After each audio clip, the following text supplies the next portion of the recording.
안녕하세요. 국내 농구 전문 유튜브 에어볼입니다. 저는 루키의 이동환 기자고요. 제 앞에 두 분 나와 계십니다. 인사하시죠. 안녕하세요. 최정석 기자입니다. 안녕하세요. 민중구입니다. 예, 오늘은 저희가 화요일에 네. 그죠? 화요일에 모였습니다. 오랜만이네요. 멘트가 없었어. 할 멘트가 없었어. 미리 커뮤니티에 예. 공지를 했죠. 동환 형이 아니, 요청을 했다. 아니 근데 그렇게 아니 사실관계를 확실히 하게 됐다며. 아니 약간 넌 너무 솔직해. 저 그거 보고 약간 시청자한테 이르는 것 같았어요. 아니 동환이 형 때문에.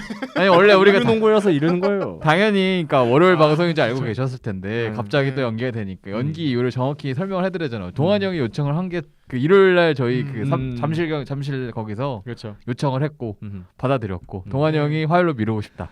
네. 동환이 형이 어제 만약에 했으면 또 피곤해가지고 또 맞아요. 못했을 네. 거예요. 졸 수도 있었어요. 예, 그러니까 아니 원래 지난주부터 우리가 화요일에 뭐 화요일은 다른 날에 하자 해서 내가 일부러 그렇게 물어본 거지. 그럼 가능하면 그렇게 할까?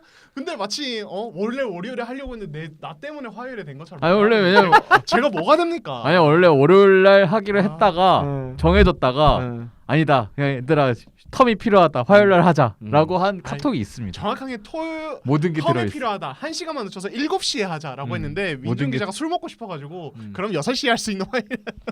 아, 이게 이제 좀 정확하게 그gov니다. 요즘 예. 세상에 누가 출근시킵니까? 아, 그렇죠. 요즘 세상에 누가 출근해요? 이거 비정상적인 시스템이에요. 출근시키는 게. 예?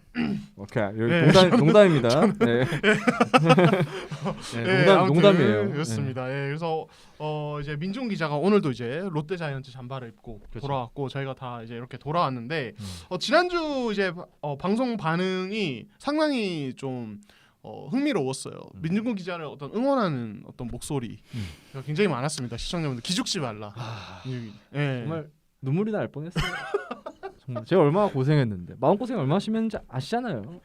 근데 또 이렇게 또 제 네. 그 마음을 잘 헤아려 주셔서 아니 감사했어요. 그러면은 네. 민중 기자의 주변인 드립에 마음고생했던 성교창 선수 팬, KCC 팬분들은 어떻게 되는 건가요? 아 그때 제가 저번 방송에도 말씀드렸다시피 예. 지금도 그 발언에 대해서는 아, 정말 그렇죠. 후회하고 예. 반성하고 있습니다. 그렇죠, 그렇죠. 예. 다른 말은 저는 그러니까 저는 돌리고 싶지 않아요. 예. 제가 말했던 거 주변이 세 글자 빼고는 지금도 똑같은 스탠스입니다. 예, 그렇죠. 네.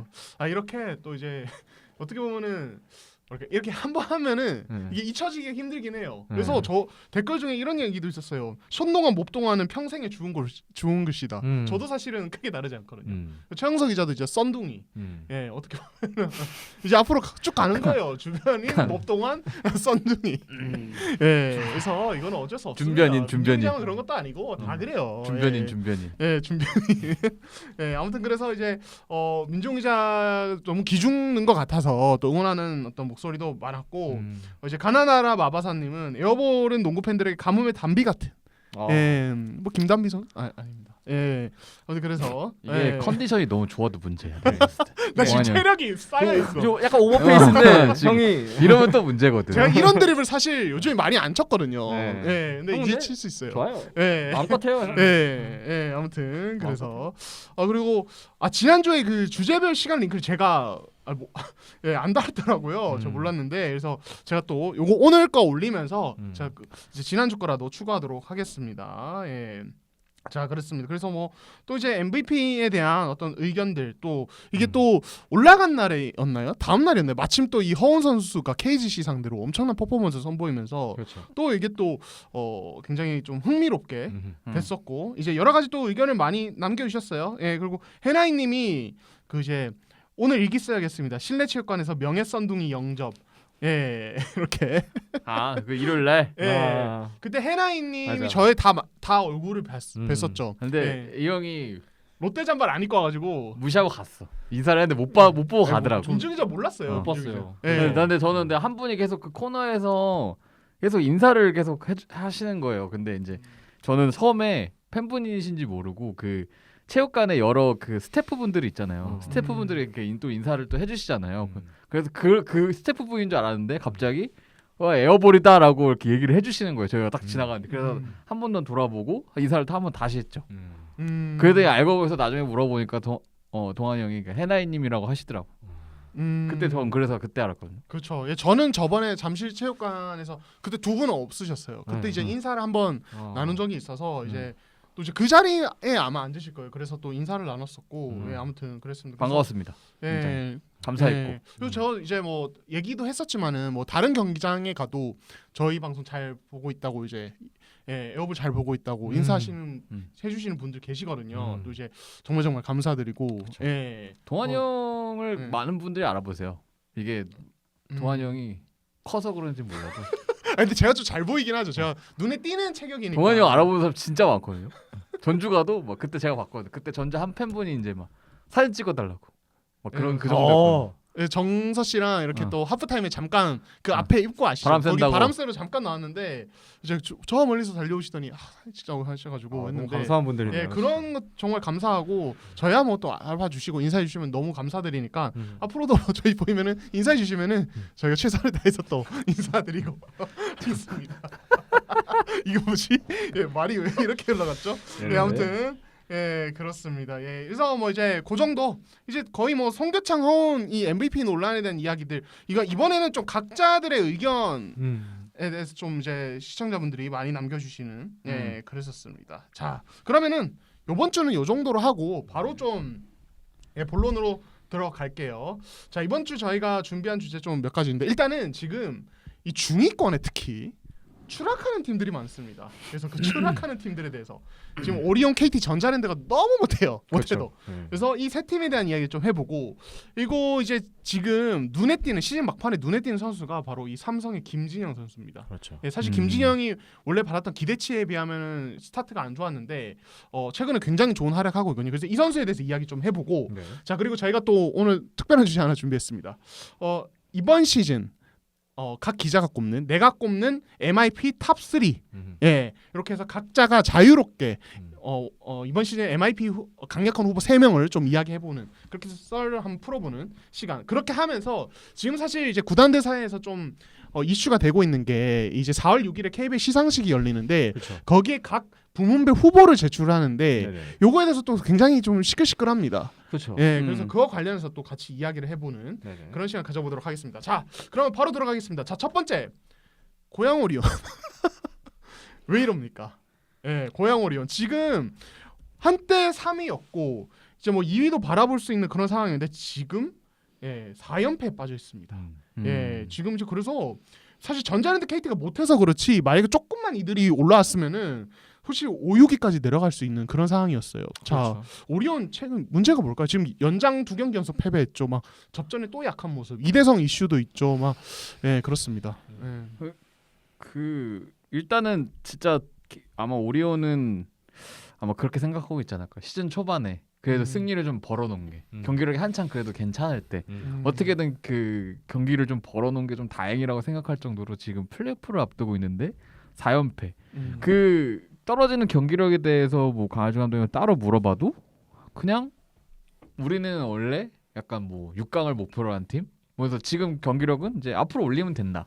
약간 그러니까 약간은 아직은 좀 느긋하다고 보실 수 있는. 근데 사실은 속은 그렇지 않겠죠. 그렇죠. 겉으로는 느긋하지만 속은 그럴 수가 없어요. 왜냐면 3위까지 찍었던 팀인데 어찌 그 6강에 그냥 만족을 하겠습니다. 분명히 좋은 선수들이 있고 좋은 그 카드들이 분명히 있는데. 그렇죠. 근데 이제 뭐 최근에 아마 이대성 선수가 굉장히 지금 뭐 사실 뜨거울 거예요. 왜냐면 연장전에서 두 번의 연장전에서 그것도 초반에 모두 다 5번씩 퇴장을 당하면서 그것도 사실은 저는 그 현대모비스랑 할 때 퇴장은 정말 약간 보네드 플레이였다라고 할 정도로 진짜 안 해도 되는 파울을 굳이 그러니까 실책 이후에 그거를 이제 하고 나갔고 사실 삼성전에서도 좀 어이없는 타이밍에 그러니까 왜냐면 연장을 가게 하는 약간 빌미를 제공한 다음에 연장 시작하자마자 또 약간은 허무하게 파울을 하고 나갔잖아요. 그렇죠.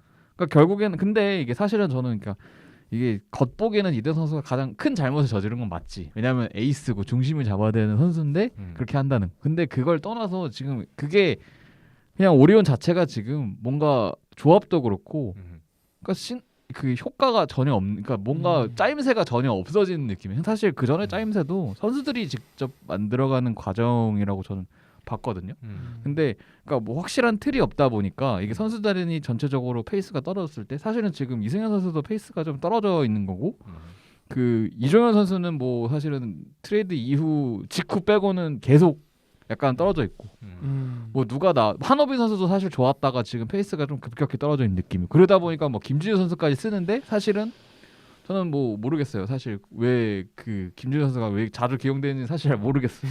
그러니까 그 정도로 다 흔들리는데 그나마 그 이대성 선수가 워낙 잘하다가 혹은 해줘야 되는 선수니까 그 실수가 크게 보이는 거지. 저는 사실은 그냥 지금 오리온 자체가 지금 전체적으로 다 같이 다운돼 있는. 예, 왜냐면 로슨도 그래요. 지금 안 하시는 선수가 없어. 뭐 데뷔는 사실은 삼성전 때 데뷔는 잘했는데 또 잘했는데 흐름 탈만하면은 빼고 그것도 사실은 저도 좀 그냥 모든 게 다 흔들리는 것 같아 그냥.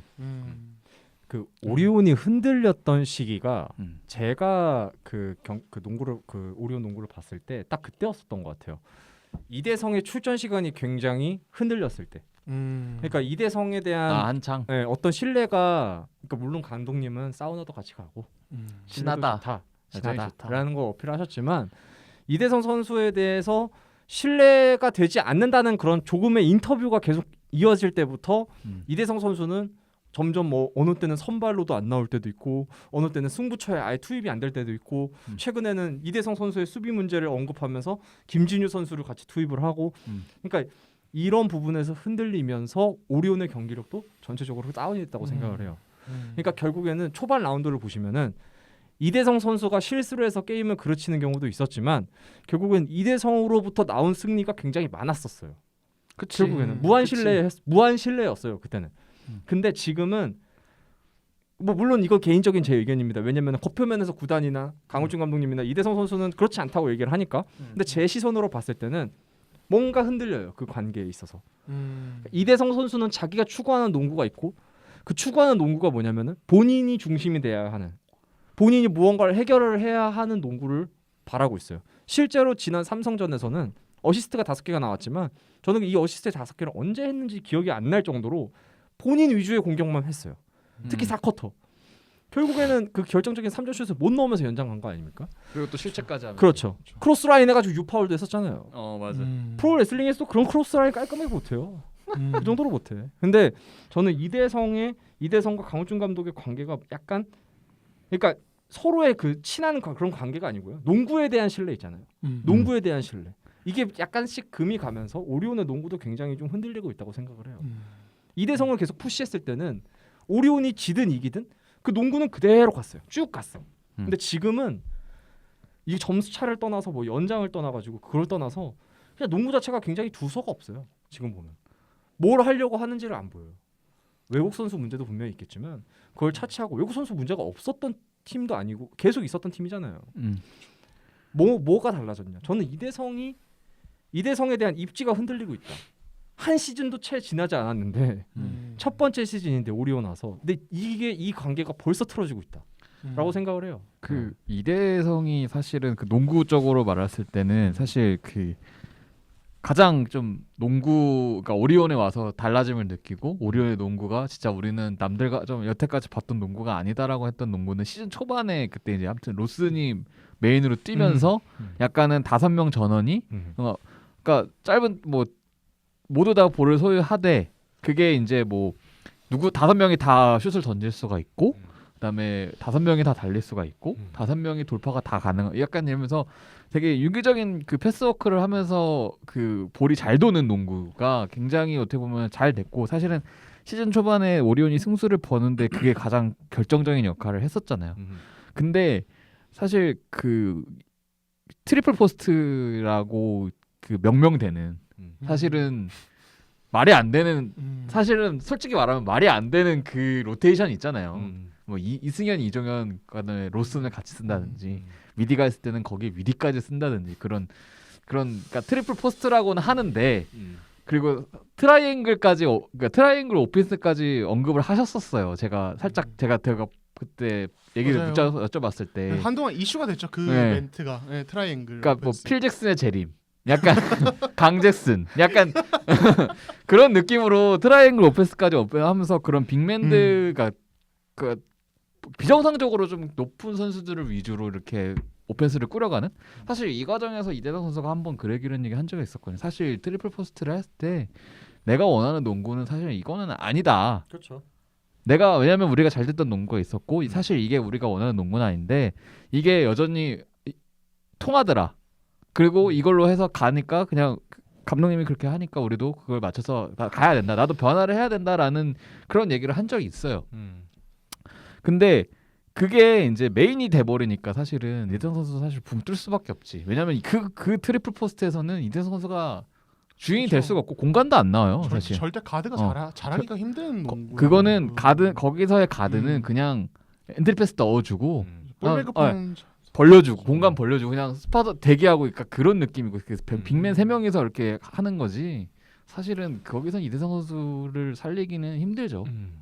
근데 이제 그 농구가 메인이 되고 이 강을준 감독님이 팀에 약간은 흔들리거나 위기가 올 때 그런 게 있어요. 항상 키 큰 선수들을 더해요 거기다. 그러니까 그런 거에 뭐 지금 뭐 3점이 안 된다 이런 거에 상관없이 뭔가 공격이 뻑뻑하도 키 큰 선수가 들어오고 이종현이 한 번씩 들어오고 뭐 약간 이러면서 무조건 빅맨이 많고 2명 이상이 무조건 코트 위에 있는 약간 그런 되게 뻑뻑한 농구를 하시거든요. 그러니까 그러다 보니까 사실 이대성 선수가 그 와중에서 물론 잘할 때도 있지만 이전과 같은 퍼포먼스 그다음에 시원한 그런 농구가 안 나오는 게 사실은 저는 그런 데서도 온다고 보거든요.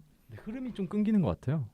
그러니까 전에는 조금 그 감독님이 원하는 대로 그리고 오리온이 원하는 대로 경기가 흘러가지 않아도 이대성 선수는 계속 코트를 지키고 있었는데 요즘에는 1쿼터에 딱 2분 정도만 지나도 뭔가 실수 하나가 탁 나오면 바로 교체해요.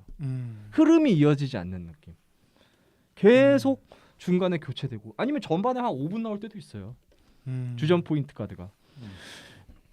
강호준 감독님의 용병술에 대해서 뭐 의문을 제기하는 건 아니지만 어떤 선수라도 벤치 식스맨이 아닌 이상 주전급 선수라면은 그렇게 기용이 되면 누구도 못해요. 허훈도 못하고요. 송구창도 그렇게 못해요. 리듬을 완전히 잃어버리죠. 네, 리듬이 완전 끝나버리는 거지. 그래서 오리온이 그 대체 카드로 그 이대성의 그 존재 공백이 생겼을 때는 한호빈 선수가 그래도 책임을 져줬단 말이지. 맞아. 근데 한호빈 선수도 요즘에 살짝 불안해요. 경기력이 떨어졌어요. 네. 그러니까 이게 그때 초중반의 모습이 아니에요. 초중반. 그래서 김진유 선수가 이제 갑툭튀 해가지고 나와주고 있는데 김진유 선수는 원래 수비가 좋은 선수가 아니에요. 대학 시절에 그 선수는 공격 위주의 선수였고 공격만 잘한 선수였어요. 건국대 시절에. 모든 농구 팬들이 그 헤비한 농구 팬분들은 다 아실 거예요. 김진유 선수는 수비로 유명해진 선수가 아닙니다. 수비로 프로 온 선수가 아니에요. 건국대 돌격대장 느낌 아니었어요? 공격을 굉장히 잘해서 이진욱 선수와 둘이서 앞선에서 백코트에서 앞선 다 부시고 다녔던 선수들이기 때문에 사실 그런 부분에 있어서는 굉장히 좀 아이러니하죠. 지금 현재 오리온의 앞선 다 아래쪽 진영은 사실은 뭐 그래도 괜찮다고 생각을 하는데 앞선에서 흔들려 버리니까 오리온이 굉장히 좀 연패도 계속 길어지고 있는 거 아닌가. 네. 그래서 이제 최근 2경기 연장패에다가 KCC한테 또 무너지고 그리고 LG한테도 무너지고 이런 내용을 보면은 사실 그 전에 제일 최근에 얘기했던 3월 16일 그 부산원정 제가 현장에 있었는데 이것도 사실은 저도 안 이상했어요. 진짜 다 따라잡혔다고. 그래도 클러치 게임에서 이대성이 오히려 우위를 가져가면서 간신히 좀 이긴 게임이었거든요. 근데 내용적으로 보면은 따라잡힐 때 내용이 정말 안 좋았어요. 네. 그러니까 가드가 불안하면은 사실 오리온의 가드 자원이 많거든요.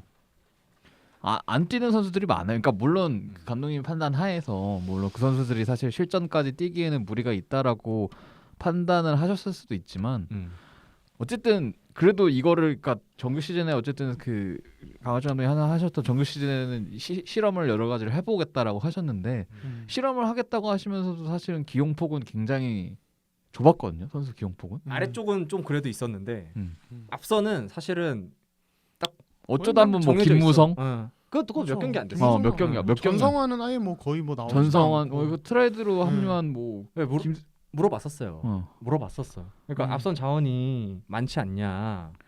이건 뭐 따로 여쭤봤는데 아직은 좀 부족하다. 그러니까 감독님이 보셨을 때는 부족한 것 같아요. 그 선수들이 아직 코트에 나오긴 부족하다고 생각을 하는 것 같아요. 그래서 이제 얘기하는 게 플레이오프 데뷔 이제 3경기 남았잖아요.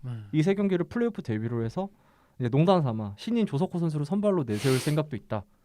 이렇게 뭐 이제 농담 삼아. 근데 농담일지 이게 현실이 될지 모르겠는데 진짜 그렇게도 말씀을 하셨어요. 그렇죠. 그러니까 일단은 4위 정도는 그래도 확보가 되면은 진짜 그렇게 할 수도 있지 않을까 생각이 들긴 해요. 왜냐하면 또 오리온이 체력 고갈 이슈가 늘 있었던 팀이니까 그렇죠. 세이브를 해주는 것도 나쁘진 않다는 생각이 들긴 4위는 하거든요. 무조건 확보해야 돼요. 예. 홈 어드밴테이지를 가져가기 위해서는 그렇죠. 5위보다는 4위가 훨씬 낫죠. 그렇죠. 예, 사실 뭐 오리온 현재 상황이 또 밑에 5, 6위 KT 전자랜드가 워낙 같이 못하고 있어서 지금 뭐 상대를 고를 수도 없고 눈치껏 그냥 뭐 4위 확보되면 그걸로 만족을 해야 되는 아유. 약간 그런 3위는 입장에서 3위도 물 건너가. 3위는 일단 진짜 3위도 진짜 물 건너갔어요. 맞아요. 4위가 누굴 고릅니까?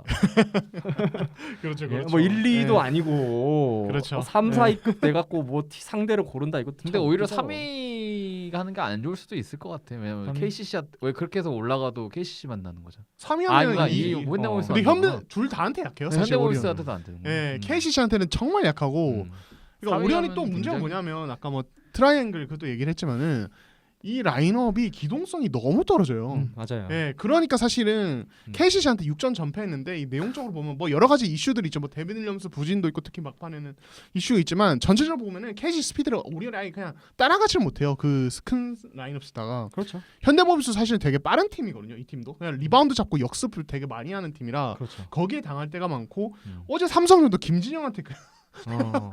야이 스피드에서 그냥 상대가 안 되더라고요. 그러니까 네. 상대가 힘 대 힘으로 부딪히는 게 아니고 스피드를 쫙 끌어올려 가지고 네. 이렇게 도발하는 팀한테는 굉장히 약해요. 그러니까 또 그렇죠. 그리고 그것도 뭐 KCC나 현대모비스는 또 그 속공 가는 거에 있어서 굉장히 정교하게 그렇지. 짜서 가는 음. 팀들이라서 그런 팀들한테는 여지없이 그냥 무너지더라고. 그러니까요. 이게 그래서 플레이오프 되면은 보통 뭐 템포도 느려지고 더 끈적끈적해진다고 하는데 그럼 이게 혹시 달라질까? 아 근데 또 그럴 것 같지도 않거든요. 이게 사실 걱정이에요. 그러니까 뭐 네. KCC나 현대모비스 같은 경우는 그 경기력의 고점을 찍을 때 보면은 와 진짜 너무 고점이 높잖아요. 근데 오리온의 경기는 올 시즌 내내 고점이 높이 찍힌 적이 거의 없다고 나는 생각하고 특히나 최근 들어서는 아예 그냥 고점 경기력이 안 나와서 이대성이 흔들리니까. 그래서 난 사실은 모르겠어요. 이게 약점만 더 왜냐면은 플레이오프 때는 약점을 집요하게 약점만 커져. 약점을 거의 그냥 잔인하게 약점이 그냥 피가 막 철철 날 정도로 약점만 음. 파는데 그게 약점만 더 도드라질 거는 왜냐면 너무 큰 약점이 있잖아. 지금의 오리온은 지난 시즌의 오리온이랑 크게 다르지 않아요. 이대성이 자기가 볼 가지고 놀아야 달라지는 오리온이 될 수 있는데 결국은 이대성이 자기 그 역할이 축소되고 그리고 자기 존재감을 발휘를 못하다 보니까 지난 시즌의 그 거북이 오리온 결국에는 이제 오리온이 플레이오프 때 뭔가 성적을 내려면은 진짜 의도적으로 경기 페이스를 지체시켜야겠죠. 느리게 해야겠죠. 근데 그게 쉽지 않아요. KCC, 현대모비스 뭐 이렇게 만약에 6강을 통과해서 4강으로 올라가더라도 KCC와 현대모비스는 자기네들이 능동적으로 스피드를 올릴 수 있는 팀이기 때문에 맞아요. 오리온은 네. 절대 감당 못합니다. 그렇기 때문에 이 남은 3경기에서 달라진 모습 보여줘야 돼요. 그러니까 그게 아쉬워요. 그러니까 뭐 이제 프론트 코트와 백 코트진에 대한 어떤 테스트의 어떤 적극성 차이. 프론트 코트는 진짜 다 써봤거든요. 박진철도 쓰고 최현민도 쓰고 쓰고 이종현도 쓰고 정말 뭐 이런저런 신뢰도 많이 보내고 근데 정말 백코트진은 가용 자원 자체가 적었다 보니까 테스트하는 것도 없었다 보니까 플레이오프에서 예를 들어서 상대가 KCC가 엄청 빨라서 아 그래 KCC한테는 맞춰서 우리가 한번 3가드 한번 가보자 예를 들어서 4강 갔다고 쳤을 때 근데 그것도 불가능해요. 왜냐면 가드가 지금 쓸 수 있는 자원이 없으니까 예. 써봤어야지 쓸 수 있는데 그렇죠. 3가드 농구를 한 기억이 없으니까 그러니까 다른 팀들도 신인들이 사실은 기존에 있는 가드들이나 센터 포워드의 기량이 맞진 않았겠지만 그래도 적극적으로 쓰면서 어느 정도 선을 맞추는 경우 있었어요. 물론 현대모비스에 지금 이우석 선수가 굉장히 잘해주고 있는데 그 선수 가진 것도 많았고 그래도 빠르게 올라오는 케이스인데 뭐 예를 들어 오재현 선수가 뭐 크게 기대받은 선수는 아니었잖아요. 근데 그런 선수도 벌써 다른 선수들 이제 맞춰가고 있고 김선현 선수, 최성원 선수 맞춰가고 있고 그런 걸 보면은 조금 아쉽죠. 그렇죠. 근데 조석호는 사실은 고졸 출신이기 때문에 좀 봐야 돼요. 그래서 또 그 선수한테 또 그렇게 크게 뭔가를 그렇죠. 게다가 2라운드 출신이니까 사실은 뭔가 크게 기대하기 어렵고. 당장 디리그도 없고. 근데 조석호가 괜찮은 게 그 선수도 볼 갖고 노는 재능은 그 당시 고교 무대에선 최고였어요. 아 그러니까 근데 또 이제 뭐 방금 또 D리그 얘기했는데 디리그가 D리그가 있었으면은 그렇죠. 김세창이나 진짜 그런 이제 전성환이나 조석호 뭐 이런 자원들이 그렇죠. 테스트가 됐을 텐데 그것도 안 되니까 그러니까 D리그 참가를 안 하는 것에 대한 좀 다른 팀들에 비해서 부족함이 나오는 거죠. 그렇죠. 네. 그래서 이제 타 팀들 얘기 들어보면은 D리그에 대해서 되게 긍정적인 얘기도 많이 나와요. 그러니까 우리 1군에서 못 뛰는 애들 몸도 다시 D리그 뛰면서 몸도 계속 끌어올릴 수 있고 테스트도 해볼 수 있고 왜냐면 똑같은 전술 쓰면 되니까 그게 가능해서 우리는 D리그 너무 좋은 것 같다 이런 그쵸. 얘기 되게 많이 하거든요. 근데 아무튼 지금 참여 안 하는 오리온과 인삼공사인가요? 두 팀인가요? KT까지. 그러니까 그 팀들은 좀 아쉽긴 해요. 근데 예. 사실 오리온은 했었어서 오리온은 그렇죠. 예전에 했었어서 예전에 진짜 욕하려면 인삼공사랑 KT를 욕해야죠. 그렇죠. 한 번도 참가 안 했을걸요? 근데 또 공교롭게도 뭐 인삼공사는 예외고 음. KT는 또 이번 시즌에 뭐 주전 의전도 얘기가 나오는 팀이니까. 예. 지금은 박지원이 되게 또 올라왔는데 박지원 안 좋을 때도 거기서 또 뛰면서 자신감을 올렸으면 더 빨리 올라왔을 것 같기도 하고 그러니까 그런 것들도 그냥 생각나고요. 자연스럽게 KT 얘기 KT로 갈까요? 네. 자 사실은 KT도 오리온만큼 심각합니다. 많이 심각하죠. 네. 자 KT 어제 SK에 그냥 아주 박살이 났습니다. 박살. 네, 말 그대로 박살이 났고 음. 최근에 뭐 연패 길어졌다가 잠깐 끊었다가 지금 바로 또 이제 패배를 당했는데 자 KT 현재 팀 승률이 5할이 안 됩니다. 25승 26패. 자, 뭐 5위에도 6위에도 그냥 이상하지 않은 상황. 그냥 전자랜드가 같이 못 해주고 있는 이런 상황인데, 자 어떻게 보세요? KT 지금 플레이오프 나가고 있는데 이러면 안 되잖아요.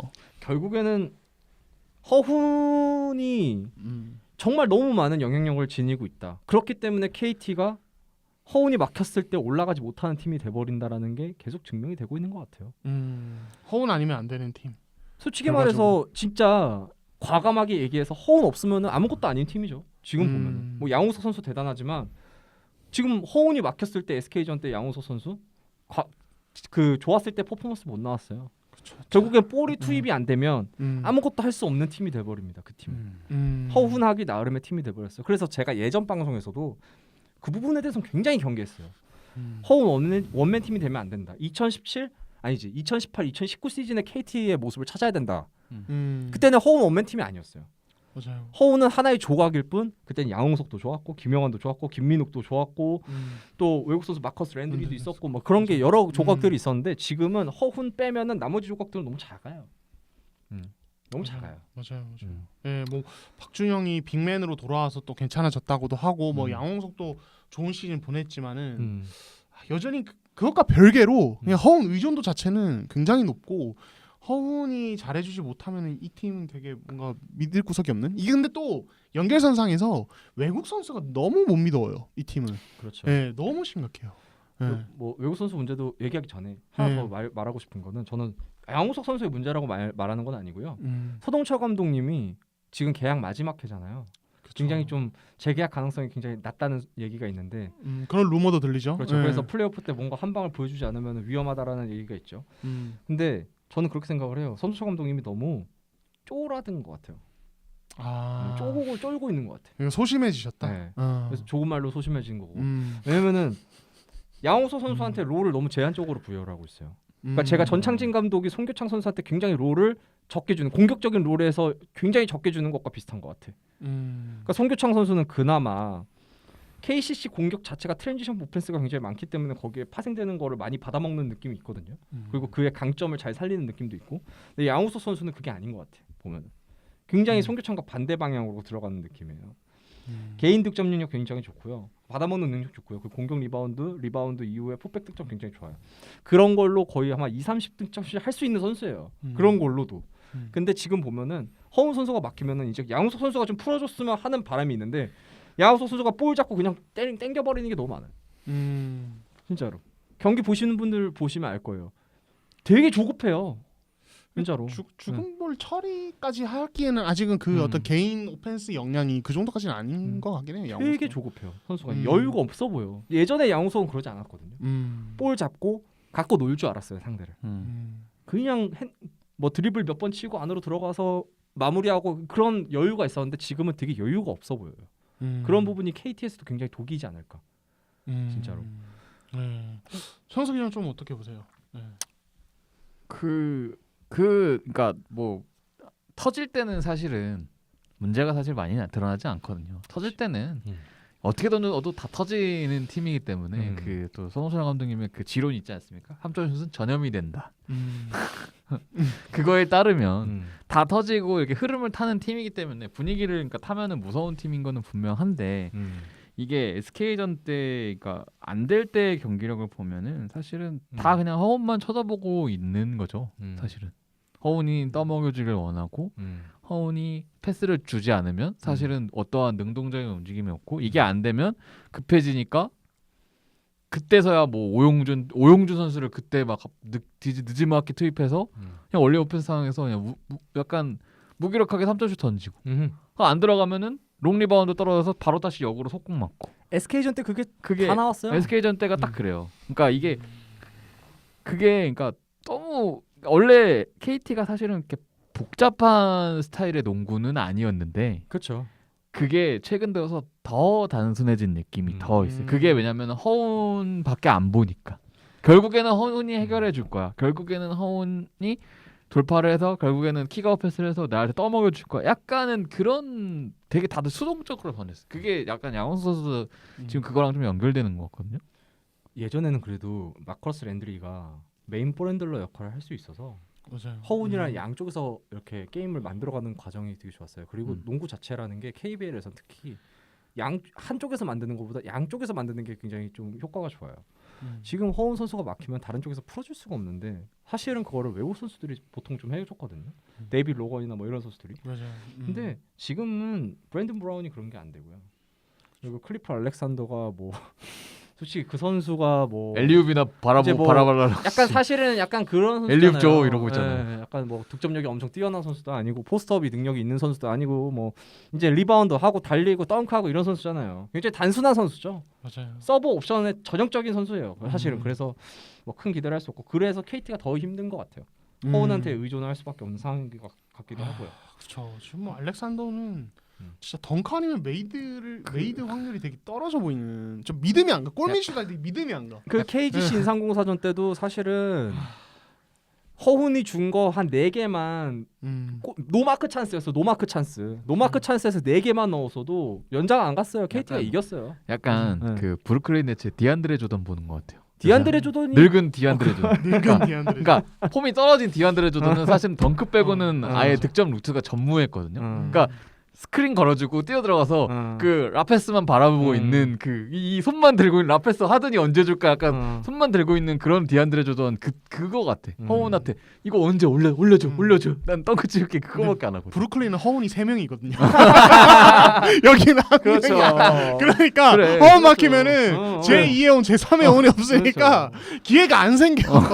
거기 뭐 한 명이 허운만 기가 봐요. 막히잖아. 근데 그래서 결론적으로 보면은 사실은 이 일은 이 외국 선수 교체 카드 2장을 이르게 쓴 게 사실은 결과적으로 그러니까 물론 결과론적일 수 있죠. 근데 그 당시 교체할 때만 해도 조금 너무 빠르지 않냐라는 시선들이 그러니까 얘기들이 분명히 왜냐면은 지금 그때 뭐 물론 그 누가죠? 벌써 데릭슨 마커스 데릭슨은 사실은 그냥 약간 태업 식의 약간은 그런 레진탕이라고는 하지만 그 친구 아직도 머리 아프대요. 근데 데릭스는 제가 듣기로는 태업은 아니고 약간 되게 안 좋은 그만의 사정이 있던데. 예. 근데 이게 저도 그냥 전해 들었는데 굉장히 슬픈 사정이 있더라고.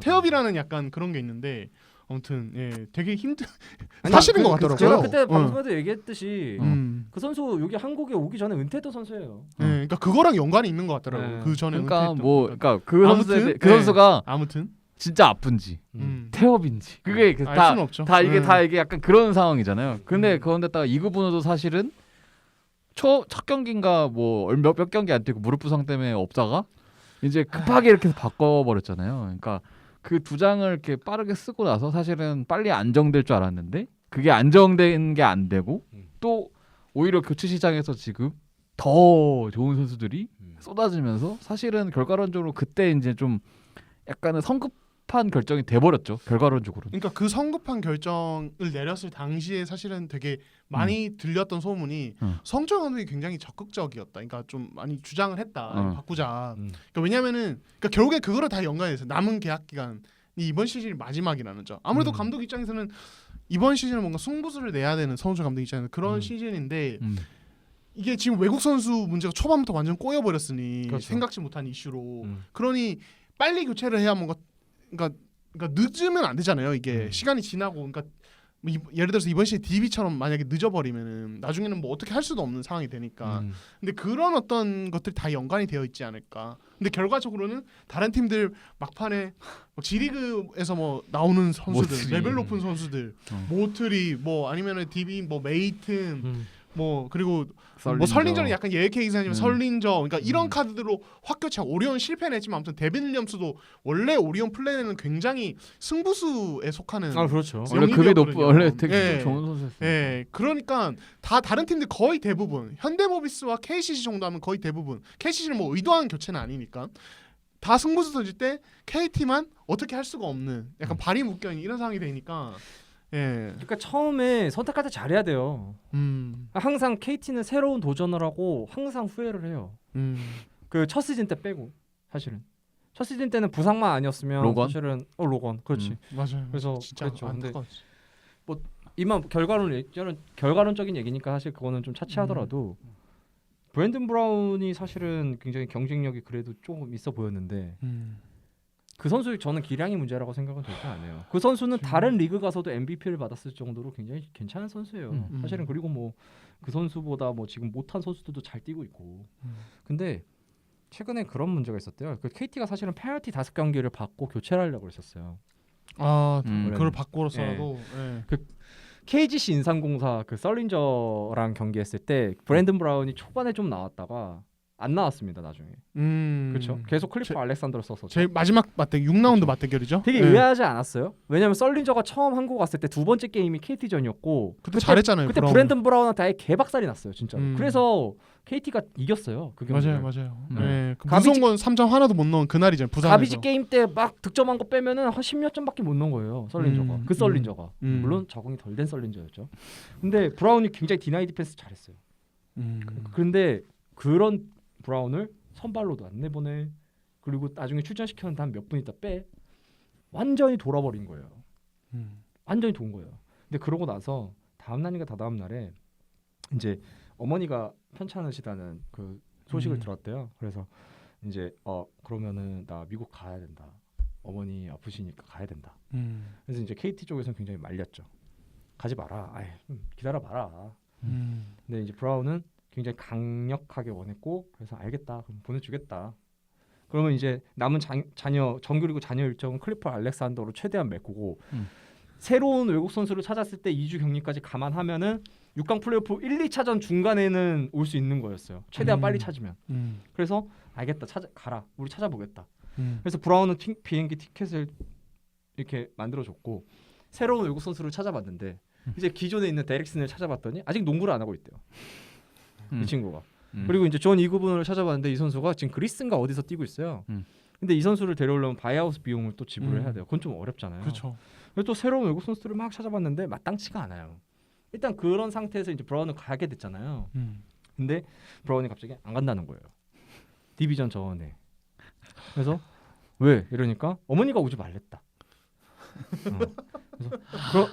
그래서 아이고. 그렇냐? 알겠다. 이제 구단 입장에선 굉장히 화가 많이 나죠. 그렇죠. 솔직히 말해서 이거를 굉장히 비밀로 해달라는 얘기도 있었어요. 근데 근데 이미 김동호 해설위원님이 그 해설하면서 다 얘기했더라고요. 어느 정도를. 그래서 뭐 굳이 비밀로 할 필요가 있을까 해서 말씀을 드린 건데 그래서 브라운 선수가 남게 됐대요. 대신에 조건이 있어요. 메인 외국 선수를 브라운에서 클리프 알렉산더로 바꾼 거예요. 그러니까 위치를 포지션을 바꾼 거죠. 그래서 이제 알렉산더 선수가 굉장히 많이 나고 있고요. 브라운 선수 뭐 그러고 나서 이제 디비전 제가 알기로는 출국 4시간 전인가에 마음 바꾸고 다시 돌아온 거예요. 그래서 이제 진짜. 이제 브라운이 그 디비전 끝나고 한 10초 있다가 막 심판 앞에서 드리블 쳤잖아요. 그 캐링 더블 돼가지고 막 심판한테 또 항의하고 말을 했잖아요. 경기 종료 직전에 그 영상 있을 거예요. 지금 컨트롤이 안 되는 거예요. 지금 브라운. 그러니까 컨트롤이 안 돼요. 소위 말해서 가지고 놀았네. 그러니까 근데 그러니까 물론 그건 맞지만 그렇다고 해서 그러니까 어쨌든 그런 거 가야 되는 그런 계약 여부가 분명히 걸려 있기는 그런 건 확실하게 해야 되거든. 그렇죠. 사실은 갈 거면 진짜 가든가. 결정했으면 끝이지. 아니면은 아마 안 가 처음부터 그러면 구단이 이렇게 만류를 했을 때 알겠다 그럼 얘기를 해보고 결정을 하겠다라고 하든가. 야. 그게 아니라 간다고 했다가 출국 내견전에 그거는 사실은 이제 부를까요? KBL 다른 그래서 다음 팀에서? 시즌에 저는- 브라운은 보기 힘들 것 같아요. 그러니까 이제 실력을 떠나서 이 선수가 지금 굉장히 좀 좀 그런 것 같아요. 약간 이제 좀 이거 컨트롤이 안 된다는 소문이 들리면은 사실 음. 다른 팀에서도 뽑기가 힘들죠. 이번 사건은 진짜 결정적이다. 왜냐면 네. 사실 그렇다고 해서 이 선수가 뭐 그러니까 물론 팔이 길긴 하지만 신장에 대해서 메리트가 그렇게 있는 선수는 아니잖아요.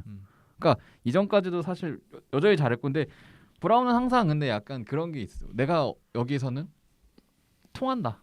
그래서 약간은 그런 조금 약간 어깨에 이렇게 힘이 들어가 있는 얘기는 항상 들었거든. 근데 이거는 좀 그렇네요. 그렇죠. 뭐 그래서 물론 지금 KT가 굉장히 좀 힘들어해요. 그런 부분 때문에. 사실 클리프 알렉산더에 대해서 걱정이 더 많았었어요. 이 선수가 미국에 있어서 미국에 있을 때 사고를 좀 많이 쳐갖고. 근데 이제 조금 흔들렸을 때 미국에 있는 여자친구가 한국으로 오면서 좀 마음이 많이 진정이 됐다고 하더라고요. 그런 부분은 굉장히 좀 크죠. 왜냐면은 코로나 때문에 또 미국도 막 이렇게 왔다 갔다 못하는 상황에서 그리고 자기가 또 마음에 안정을 줄 수 있는 사람이 옆에 있다는 건 굉장히 크니까. 그렇지. 하여튼 뭐 그래서 지금 KT가 굉장히 많이 흔들리는 것 같아요. 내부적으로 이건 다른 선수도 다 아니까 동요를 안 할 수가 없네요. 다른 선수들도. 열받죠. 지금 이게 뭐 나는 하는지. 죽였어. 솔직히 말해 짜증나가지고 진짜요. 진짜로. 그러니까 KT의 또 이제 그런 말도 다른 안 되는- 이슈들까지 또 같이 짚어봤습니다. 자, 그래서 네. KT의 답답. 자, 이제 또 전자랜드 또 하나의 문제팀 전자랜드. 자, 전자랜드는 오리온처럼 뭐 예를 들어 김낙현이 뭐 어떤 감독과의 어떤 이제 농구에 대한 이견 차이나 뭐 이런 게 있는 것도 아니고 모트리가 집에 가겠다고 하는 것도 아니고 자, 뭐 사실 정혁은 다치긴 했지만 어쨌든 지금 전력으로 이 정도 경기를 보여주면 안 되거든요. 그렇죠. 뭘까요, 도대체 이 팀은? 그거 네. 같은데요? 60% 60%. 미천 드러난 거죠. 네. 근데 민준 기자가 지난주에도 이 얘기를 했었잖아요. 근데 진짜 그 후에 또 전자랜드 체크하니까 진짜 미천 드러난 느낌이 나긴 하더라. 이제 없어요. 그게 이제 그냥 전부예요. 힘 자체가 이제 빠진 느낌? 예. 그게 전부예요. 사실은 모틀이랑 국내 선수들 호흡이 안 맞는다는 느낌은 안 들거든요. 이제는. 농구 좋아요. 네. 전자랜드 농구 진짜 잘해요. 그렇게 하는데 그냥 밀려. 힘 차이지 힘 차이. 네. 힘 차이가 나요. 힘 차이가. 결국에는 김낙현 좋죠. 음. 차바이 그냥 쏘쏘하죠. 음. 좋지는 않지만 그래도 한 아주 나쁨은 아니죠. 그저 나쁨 정도 되잖아요. 차바이 선수는. 그리고 뭐 이대현 선수 그 괜찮잖아요. 그냥 뭐 전현우 선수 이번에 일차월장 했잖아요. 또 어? 외국 선수도 2명 괜찮고. 음. 근데 그 선수들이 전부예요. 지금 정현선 선수 부상에, 정혁훈 선수 부상에 뭐 그 다음에 또 떠오르는 선수 있습니까? 없어요. 그게 전부입니다. 그래서 떨어지는 것 같아요. 선수가 없어요. 선수가 뛸 선수가 없습니다. 그렇죠. 네. 네. 지금 뭐 믿음직한 선수 자체가 많이 적어진 느낌. 모트리 위력이 생각만큼 폭발적이지 않아서 그러니까 지금 막 설린자는 막 지금 뭐 압도하고 난리가 나는데 모트리가 사실은 우리가 모트리한테 기대했던 것도 그런 거거든요. 그렇죠. 상대 외국 선수 압도하고 그냥 경기 자체를 약간 지배하는 이런 느낌이 기대했는데 뭔가 그런 느낌이 아니라 그냥 자기 할 거는 하는데 파울 트러블 안 걸리면은 그냥 거기서 끝. 약간 이런 느낌? 그것도 그러니까 사실 그 썰린저가 사실은 물론 그 혼자서 막 40점씩 넣고 하는 거는 워낙 스페셜한 선수고 워낙 급이 다른 선수라는 거는 이미 많이 퍼졌고 이미 다 인정하는 분위기잖아요. 근데 그럼에도 그 옆에 선수들이 되게 그러니까 안양이 KGC가 선수 구성이 괜찮거든 사실은. 그게 조합이 안 맞아서 구상이 맞아서 그렇지. 근데 전자랜드가 사실은 그 이기는 그 SK전에 이겼던 경기, 그다음에 연패를 끊었던 그 경기 때만 하더라도 많이 나왔어요. 거의 12명 중에 임준수 선수 빼고는 임준수 선수랑 양재혁 선수 빼고 10명이 나왔는데 박찬희 무득점, 홍경기 무득점, 박찬호 무득점, 이윤기 무득점, 뭐 약간 이렇게. 그러니까 이런 것들이 너무 많다. 그러니까 딱 봐도 지금 점수 이대현 21점, 모트리 23점, 김낙현 26점. 그 세 명이 집중됐죠. 뭐. 전현우 9점, 뭐 이 정도. 차바이 9점. 그러니까 또 그런 사람들 지금 사실은 원래 또 이럴 때 원래 박찬희가 약간씩 한 번씩 풀어주면서 그렇죠. 도와주는 게 있는데 지금 유동 감독조차도 도움이 안 된다고 그렇게 얘기를. 그러니까 지금 모트리가 어쨌든 뭐 이제 욕심을 막 내는 스타일은 아니지만은 볼 핸들링하는 시간 자체가 많단 말이에요. 본인이 핸들러로 2대2 게임도 하고 가드들이 스크린 걸어주고 빅스몰 피켓롤도 하고 이제 김낙현의 2대2도 그냥 김낙현이 공 잡고 있다 하는 게 아니라 본인이 가지고 있다가 핸드오프에서 하고 속공은 그냥 아예 모트리가 진두지휘하도록 아예 시스템을 그렇게 만들었어요. 전자랜드가 지금. 근데 그래서 이동 감독한테 물어봤죠. 아니 모트리가 최대한 볼을 많이 만지는 어떤 농구를 지금 하고 있는 것 같은데 이렇게 하는 어떤 특별한 다른 이유가 있나라고 했는데 지금 뭐 이제 김낙현, 뭐 이대현 아니면 이제 뭐 모트리 왜 뭔가 공격을 풀어줄 가드 쪽에 지금 선수가 없다. 정영삼이 그런 거 할 줄 아는데 정영삼도 이제 다쳤고 그쵸. 정효군도 이제 다쳤으니까 선수가 없다. 여기서는 이제 박찬희도 그게 아니다라는 거죠. 박찬희도 거기 풀어줄 수 있는 선수가 아니라고 이미 판단을 하고 있는 거죠. 예. 그 일단은 수비가 흔들린다라고 얘기를 하셨고 실제로 지금 전자랜드가 아마 최근에 90점대 90점대 실점을 하고 있잖아요. 근데 그 일단은 전자랜드 쪽에서는 그거를 이제 앞선 수비가 흔들려서 이게 뒷선까지 영향을 미친다라고 보고 있거든요. 근데 왜냐면은 그거에서 그러니까 따로 이렇게 물어봤을 때 하신 말씀이 뭐냐면 그 지금 가드진을 보면 김낙현 선수는 사실은 너무 잘해주고 있고 근데 사실 김낙현은 공격에 좀 더 중점을 둬야 되는 선수고 근데 그리고 나서는 수비를 할 수 있는 선수가 차바이밖에 없다라는 얘기를 하시더라고요. 그러니까 왜냐면은 박찬희 선수가 사실은 그 부분에서 수비라도 도움이 돼야 되는데 최근에는 수비도 안 된다라고 약간은 단호하게 지금 현 상황을 얘기를 해주셨거든. 근데 왜냐면은 박찬희 선수가 사실은 득점력에 대해서 저희가 이제는 기대하는 부분들이 없다라고 봐야 되잖아요, 사실.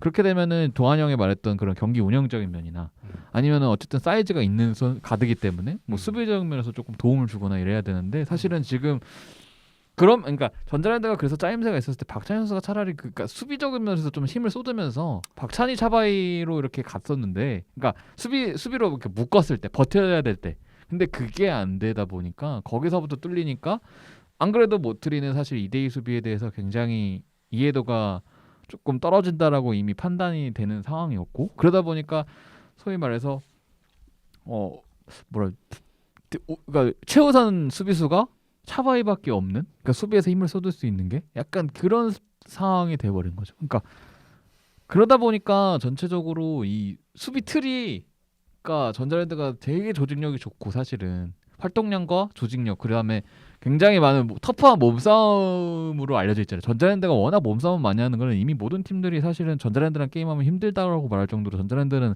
이렇게 몸싸움에 굉장히 특화된 팀인데 지금 그런 게 없이 그냥 흘려보내는 것들이 너무 많다 이거지. 전자랜드가 몸싸움이 좋다는 거는 다른 거 의미가 아니라 뭐 움직임 스크린 한번 걸 때 한번 펌핑 한번 해주고 그러니까 그렇게 해서 그 상대가 패턴을 짜거나 이렇게 했을 때 뻘없는 움직임으로 이렇게 유기적에 가는 거를 중간중간에 이렇게 몸싸움을 통해서 한 번씩 끊어주게 흐름을 끊어주는 것들이 정말 많은 팀인데 요새 보면은 사실은 그거를 해줄 수 있는 선수가 없다는 거죠. 전현우 선수도 잘해주지만 사실 이 선수도 슈터 슛에 굉장히 특화된 선수고 그러다 보니까 그 유동 감독이 항상 말씀하시는 그 굳은 일을 해주는 선수가 없다라는 게 사실은 이 지금 전자랜드가 다 약간은 자기 공격만 좀 바라보고 이렇게 정효근 선수가 들어왔을 때 안 맞았던 이유도 정효근도 공격만 보고 이대현도 공격만 보고 모트리는 더더욱 공격만 보고 약간 그런 상황인 거죠. 김낙현까지 공격 보고 공격만 하는 전자랜드는 지나가는 강아지도 안 무서워해요. 솔직히 말했어. 진짜로. 공격만 하는 전자랜드는 고등학교 팀도 이길 수 있을 거예요. 솔직히 말해서. 그들의 공격은 무섭지 않습니다. 솔직히 말하면. 수비가 무서웠던 거지. KGC 인삼공사랑 전자랜드를 상대하는 팀들이 가장 힘들어했던 게 뭐예요? 수비예요. 공격은 그렇죠. 신경도 안 써요. 전자랜드 공격은. 공격하면 좋죠. 잘 못 넣는데. 근데 중요한 건 수비에서 다 막아냈으니까. 근데 지금은 전례의 수비는 사실 정평나요. 근데 그래서 안 무서운 것 같아 지금 전자랜드는 솔직히 말해서. 근데 모트리 스캇이 우리가 기대했던 것만큼 못하는 건 아니지만 그래도 엄청 잘하고 있다고 볼 수도 없죠. 그렇죠. 그리고 그 두 명이 오고 나서 그러니까 이게 사실은 그 둘만 탓할 수 없는 거긴 한데 그 둘의 수비력이 떨어지는 것도 사실 특히 난 스카드 있을 때 2대2 수비는 진짜 불안한 것 같고 모트리도 그냥 그 어떤 뭐 수비 범위나 어떤 림 프로텍팅 이런 게 사실은 뭐 그 뛰어난 선수도 아니니까 그냥 평범한 수비팀이 된 것 같아 전자랜드. 그런 선수를 많이 못 만나봐서 그런 것 같아요. 그러니까 항상 전자랜드는 메인 외국 선수로 굉장히 끈적하고 땀내 나고 약간 머피 할로웨이 같이. 머피가 어. 그래서 머피가 다른 팀에 가면은 아마 그 정도로 그게 안 되는데 이 전자랜드에서 그나마 머피의 그 특수한 그 능력과 그 수비가 극대화된 게 전자랜드라서 그 전자랜드 스피릿이 있는 선수라니까. 머피 할로웨이가 딱 머피. 그런 선수들. 머피.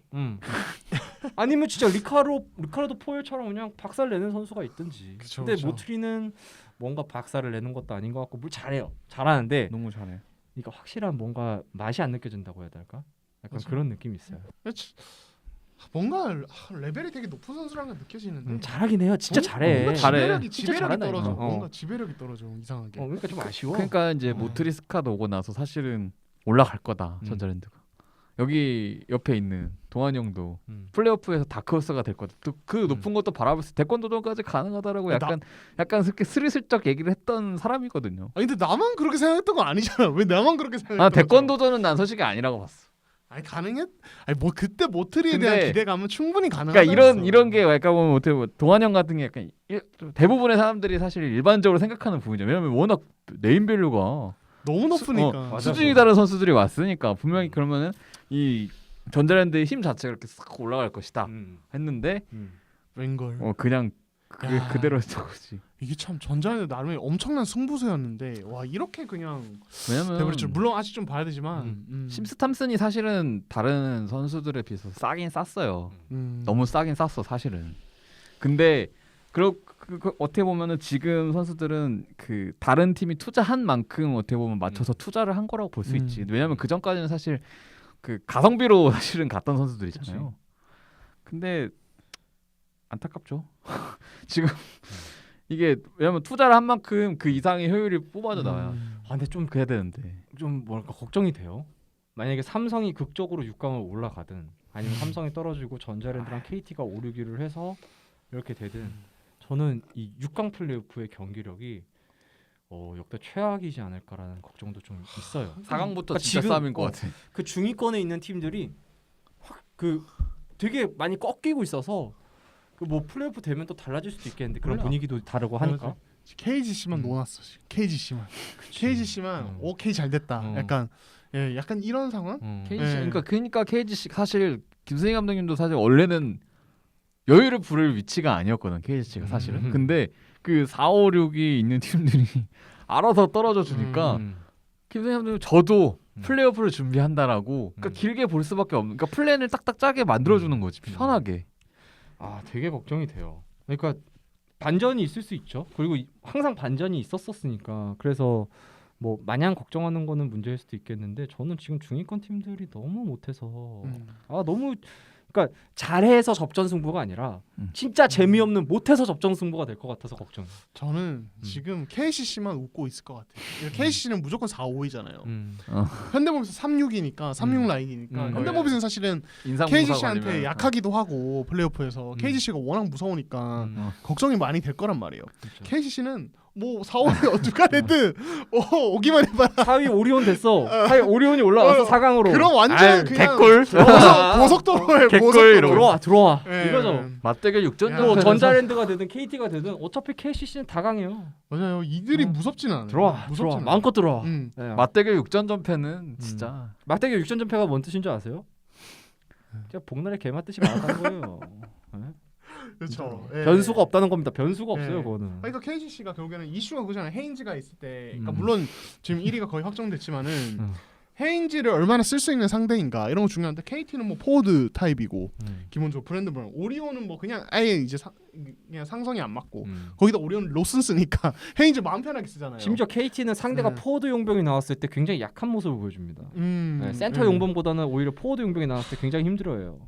이제 이거 일이 모두가기가 되는 것 프리미엄이니까. 같아서 좀 내가 너무 네거티브해지는 것 같은데 중위권 얘기가 주제라 좋은 얘기 할 수가 없어요. 너무 다 못해. 네. 못해. 솔직히 최근에는 KCC, KGC 빼면은 다 못해요. 다 경기력이 그냥 그래. 현대모비스. 현대모비스조차도 불안해요. 오늘 지금 딜한테 이우석이 완전 너무 세끈하던데. 그죠. 이우석은 그 와중에 진짜 너무 잘해줬죠. 세끈해요. 지금 몇 대 몇입니까? 감독님 눈에서 꿀 떨어지시던데요. 유성함. 12, 몇대 몇이에요? 12점 차네요. 그래도 12점. 좁혔네. 지금 이거- 촌농의 팔꿈치에 김종규가 코뼈가 미세골절인 것 같아요. 아이고. 예. 근데 진짜 완전 더티한 팔꿈치인 것 같더라고요. 그래서 장면을 봤는데, 예. 그래서 아 이거는 진짜 다치면 안 되는데. 예, 근데 지금 미세골절이라는 얘기가 있는데 일단은 뭐 이우석 얘기 뭐 혹시 뭐 아니요 나중에 네. 시즌 이제 정규리그 저희 결산할 때 한번 하시죠. 루키들 이야기 네. 좀 하면은 저 이우석 선수가 정말 보물인 것 같아요. 그러니까 지금 현대모비스는 서명진 이우석을 팀의 미래로 이미 갖고 있어요. 물론 서명진이 최근 못하긴 하는데 미래죠 그래도. 그래도 그러니까 자꾸 둘 다 키워야죠. 장신에다가 가드니까 음. 이게 굉장히 좀 지금 왜 이렇게 네. 잘해? 아니, 가드잖아요. 네. 그 플레이도 가드잖아요. 예. 근데 어느샌가 리바운드를 딱 따갖고 드리블 딱 치는데 엄청 커 보이는 거야. 아니, 키가 진짜 크더라고. 엄청 커. 196이니까. 네. 근데 스피드도 괜찮고 3점도 원래 있으니까. 물론 드리블은 굉장히 좀 불안하긴 불안하지. 한데 아직은 그래도 이거는 계속 하면 되니까요. 와, 이거 보물을 뽑았다. 예. 진짜. 그러니까 제가 지난번에도 말은 좀 했는데 그러니까 원래 유재학 감독이 늘 이우석 데뷔 앞두고 했던 말은 이번 시즌은 맛보는 시즌이다라는 얘기를 했거든요. 근데 1군에 이제 합류시키고 1군들이랑 훈련시키고 하면서 어느 순간부터 말이 바뀌기 시작했어요. 맛을 이우석- 너무 제대로 보고 있는데 이거 추천시키겠다. 그리고 이제 저는 가장 기억에 남았던 말이 울산에서 이우석에 대해서 물어봤을 때 이우석에게는 할당량을 줄 생각이다. 그래서 이제 다른 어떤 푸시. 이제 다른 선배께서 그게 출전 시간에 대한 얘기냐, 그러니까 출전 시간이 아니라 똑같이 출전계가 있으면은 다른 선수보다는 이우석을 쓸 생각이다. 야, 완전 이거는 푸시네요. 완전 엄청 좋아해요. 유재학 그러니까 뭐 감독이 굉장히 좋아합니다. 이우석을. 지금 당장 중용하기는 어렵겠지만 저는 이현민, 김민구 선수보다 지금 이우석 선수가 뛰는 게 훨씬 더 안정적이라고 생각해요. 그렇죠. 네. 예. 일단 실책이 많지가 않아요. 그렇죠. 그래서 이우석에 대해서는 굉장히 유재학 감독이, 그러니까 제가 들은 후문은 팀 훈련 중에도 용인에서 이렇게 훈련할 때도 이제 김민구 선수 베테랑이기도 하니까 김민구 선수가 실수하면은 또 호통, 이우석이 실수하면 아마 그 정도로 굉장히 아니, 이뻐한다고 하시더라고요. 딱 봐도 그런 얘기가 있어요. 그게 경기 중에 드러나요. 눈에서 뿔이 좋아하시긴. 이우석이 잘하면은 그냥 눈이 그냥 되게 사랑스러워하는 눈빛밖에 안 보여. 근데 그런 자원이 이제 안 나와요. 근데- 196cm의 가드는 앞으로 한국 농구에 나올 수가 없습니다. 네, 그러니까요. 정말 그래서 아무튼 이우석이 되게 아무튼 기대가 돼요. 진짜 잘하더라고요. 예, 기대가 되고. 형 기분 되게 좋아 형도 보여요. 좋아 보여요. 아니, 근데 이우석이 진짜 잘한다니까. 잘하는 거 잘하는 건데 형이 되게 아니, 왜냐면 내가 이게- 얘기를 들은 게 있어요. 나는 울산에서 이우석이 출전 시간 늘어나는 걸 다 봤으니까. 잘해요, 되게 좋아요. 네. 진짜. 그래가지고 되게 예, 똑똑한 하고 것 싶었던 같아. 얘기였어요. 진짜 이우석이 똑똑해. 참 인상 깊다. 예, 아무튼 음. 자, 또 이렇게 몹동하니. 어쩔 수 없어. 근데 목동은 좋은 좋아, 게 좋아, 아니고. 좋아. 예. 좋아. 아니, 근데 진짜 잘하긴 잘해. 잘하니까. 진짜 예. 아무튼 그렇습니다. 예. 그렇고 자, 그러면은 이제 저희가 또 이 선수, 이 젊은 선수 얘기 한 명 더 얘기를 하죠. 자, 최근에 인상적인 이 선수 삼성의 김진영. 야, 이게 사실은 김시래가 이제 종아리 근육 파열이었죠. 종아리 근육 파열로 사실상 시즌 아웃 됐을 때 야, 삼성 남은 시즌은 뭐 희망이 없다. 근데 지금 어쨌든 6강 싸움을 하고 있어요. 위에 팀이 못하는 것도 있지만은 그리고 거기에서 또 눈에 띄는 것이 김진영의 활약이에요. 자, 김진영 요즘 경기력 좀 어떻게 보세요? 예. 나 김진영이요. 예, 썬둥이가 먼저 말씀하시죠. 네. 명예 썬둥이. 예. 삼성은 너가 먼저 해. 예. 아니 근데 사실은 저는 사실 김진영 그냥 이렇게 할 줄은 몰랐어요. 사실 저도 아무도 예상 못했던 것 같아요. 갑자기 예. 갑툭튀가 맞는 것 같아요. 왜냐면은 지난 드래프트에 3순위 뽑혔고 사실은 굳이 김진영을 약간 그런 느낌. 왜냐면은 사실은 워낙 공격적인 성향이 강해서 그러면은 삼성 가드진에 공격성이 그렇게 강한 가드가 없으니까 공격적으로 가겠다. 근데 사실은 이 선수가 뭐 아시는 분들은 알겠지만 입단하고 나서 그 1번으로 이상민 감독이 쓰려다가 본인은 2번이 하고 싶은데 어쨌든 감독님이 그렇게 1번으로 원하시니까 1번으로 전향을 하려다가 그게 뭐 경기 운영적인 면이나 패스나 이런 것들이 워낙 좀 떨어지고 본인 공격밖에 못 보니까 다시 그거를 2번으로 돌렸다가 사실 1.5번을 이렇게 약간은 포지션에 대한 그 왔다 갔다 하는 게 있었다고 보고 기본적으로 또 올 시즌에 이상민 감독님이 어쨌든 그 수비에 대한 중요성을 너무 강조하고 선수들한테 수비 퍼스트 수비를 중요시하지 않은 선수는 경기에 안 뛰키겠다라고 선수들한테 말할 정도로 했기 때문에 사실 시즌 초반에 김진영 선수가 그 기회를 많이 못 받았던 건 저는 사실은 수비 때문이라고 보거든요. 왜냐면은 이 선수는 어쨌든 기본적으로 더 넣어야 되는 스타일의 선수니까. 득점을 해야 빛이 나죠. 내가 먹혀도 더 넣어. 실제로 그 수비에 대한 마인드가 바뀌었다고 해서 제가 물어봤을 때도 그렇게 얘기했잖아요. 원래 옛날에는 내가 먹히면 내가 더 먹혀도 더 넣어야겠다라는 생각을 가지고 있었는데 요새는 내가 못 넣더라도 수비를 도와서 내가 최대한 실점을 줄이겠다라고 이렇게 마음을 그러니까 어쨌든 수비가 중요하다라는 거를 본인이 뭐 어떤 계기가 됐든 물론 뛰기 위해서 그럴 수도 있죠. 근데 어쨌든 그렇게 바뀌면서 근데 이게 워낙 공격적인 센스는 타고난 것 같아요. 그 제가 봤을 때는 그렇죠. 그 순간적으로 사실은 돌파하는 게, 돌파하는 게 움직임이 너무 움직이 내가 그 말인 것 같아. 그러니까 이걸 들어가라고 하는 그 타이밍에 싹 들어가서 돌파하는 워낙 좋고 뭐 물론 여러 가지 뭐 다른 면에서는 사실은 근데 뭐 완성됐다라고 보기 힘들고 앞으로 더 성장을 해야 되지만 이게 김시래 선수가 어쨌든 다음 시즌에는 옆에 있을 거 아닙니까? 김시래 선수 옆에서 뛴다고 치면 저는 뭐 굉장히 슈팅도 은근히 괜찮더라고 생각보다 나는 그래서 생각보다 왜냐면 나는 워낙 돌파와 속공 그다음에 덩크 이렇게 약간 운동 능력을 활용해서 하는 그 농구만 할 줄 알았는데 약간은 슈터로서 이렇게 던지는 것도 보면은 괜찮다고 하더라고요. 그 실제로 얘기를 들어봐도 슈팅이. 그러니까 저는 오픈 코트 상황, 그러니까 속공 상황만 한정지어서 말하면 솔직히 김선영 이래로 이 정도로 위협적인 선수는 없어요. 솔직히 오픈 코트에서 가드가 이렇게 위협적인 가드가 있었어요? 아니 진짜로 누가 있어? 오픈 코트에서 근데 그렇게 치고 달려서 혼자 음. 다 뚫어버릴 수 있는 그냥 자기 마크맨 그냥 같이 달리면서 드리블 속도로 자기는 드리블 치고 마크맨은 그냥 따라오는데 공 없이 그걸 다 뚫어버리니까 혼자서. 최근 임팩트로 보면 진짜 김선영 이후에 예. 시원스러운 건 처음 예, 봤어요. 그러니까 속공만 진짜. 한정지어서 속공 상황만 한정지어서 원맨 속공으로 이 정도 순속과 폭발력을 보여준 선수는 진짜 없고 저는 그것 자체만으로 굉장히 특별한 재능이라고 생각하는데 문제는 이제 제가 이제 두 분 같이 있었으니까 다 해놓고 메이드가 안 될 때가 있어. 메이드가 그러니까 돌파 다 해놓고 허무하게 날린다든지 아니면은 그날 이제 같이 잠실에 있었던 그날 상대가 누구였죠? 갑자기 오리온 때도 그러니까 순간적으로 미드레인지에서 오픈 점퍼가 굉장히 자주 났는데 그게 다 그냥 뭔가 이상하게 막 메이드가 안 되는 그냥 터무니없이 메이드가 안 되는 그러니까 이 선수는 야투 메이드 확률만 좀 높여도 점퍼든 마무리든 이것만 높여도 제 생각에는 오픈 코트에서 너무 무섭기 때문에 그거 플러스로 해서 한 평균 10점 가까이 할 수도 있어요 진짜로. 예. 근데 이제 그게 아직 말 그대로 미완성이고 이거는 본인이 진짜 노력을 해야 되는 부분이죠. 예. 그렇죠. 그거는 그렇고 사실은 그 삼성의 유일한 지금 시즌 막판에 사실은 6강 싸움을 하고는 있지만 제가 그리고 6강을 밀었지만 사실 거의 지금 안 보여 굉장히 자욱한 안개가 낀 상황이지 않습니까? 냉정하게 지금 안 돼? 네, 1패가 문제가 아니라 다 이겨도 사실은 떨어질 확률이 더 높은 상황이잖아요. 냉정하게. 그렇기 때문에 근데 그런 상황에서 어쨌든 김진영이라는 그 선수가 등장하면서 조금 저는 그래서 삼성이 그때 3가드 쓰는 것도 처음 봤거든요. 사실 올 시즌 거의.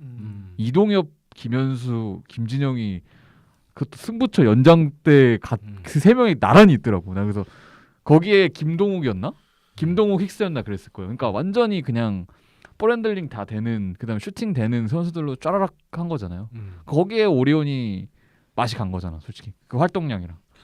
근데 그런 좀 유연함까지도 줄 수 있게 김진영이 있기 때문에 왜냐면 사이즈가 돼서 그래서 조금은 그런 유연함이 있는 거 진작에 나왔으면 더 좋았지 않았을까라는 생각도 좀 해보고요. 저는 그 선수가 그 성장기, 그러니까 뭐랄까 그 정체기라고 해야 될까요? 적응기라고 해야 되나? 정확히 말하면 그 적응기가 굉장히 짧았던 건 뭐 김시래 선수의 부상 때문에 늘어난 출전 시간 뭐 이런 부수적인 것도 있겠지만 가장 큰 건 좀 대담성이라고 생각을 해요. 선수는 쫄지 않아요. 김시영 선수는 엄청 맞아. 맞아. 그냥 일단 부딪혀 보자. 그 처음에 시즌 그 데뷔했을 때도 많이 못 뛰었었잖아요. 데뷔전 때가 최다 득점이에요. 지금 개인 최다 득점 KT전에서 16점 넣은 거. 그때 이후로부터 지금까지 계속 못 했는데 그럼에도 훈련 때 굉장히 당돌하고 뻔뻔하고. 근데 그게 처음에 못 했을 때는 팀 내 시선으로 봤을 때는 안 좋아 보일 수 있어요. 왜냐면은 아주 신인이 뭐 저렇게 당돌하냐, 뭐 저렇게 뭐 당당하냐, 뭐 이럴 수 있는데 그건 뭐 약간 한국의 뭐 안 좋은 문화일 수도 있고.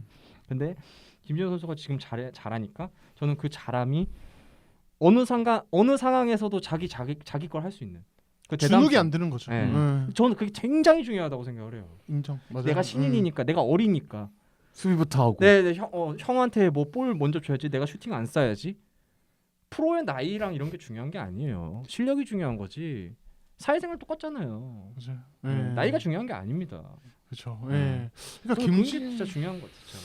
그러니까 김지현 선수 이렇게 뭐 인터뷰하고 얘기를 나눠 보면은 그냥 쫄진 않아.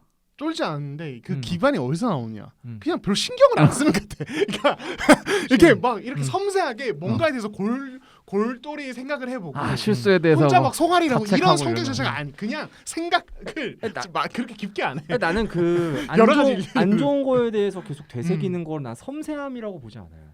그렇죠. 그거는 네. 소심함이라고 생각을 해요. 그렇죠. 유리 멘탈이죠. 네. 사실은. 그거는 진짜 그러니까 후프다스 멘탈이죠. 선수들 중에서도 그런 이제 그렇지 않은 멘탈과 그런 네. 멘탈이 있는데 이게 사실은 저도 그러니까 오히려 생각이 없이 가는 게 진짜 멘탈이 좋은 안 것 좋은 선수, 그러니까 쿠쿠다스 멘탈 중에서 잘하는 선수 없어요. 죄송한데 진짜 맞아요. 없어요. 같아요. 네. 예. 진짜 없어요.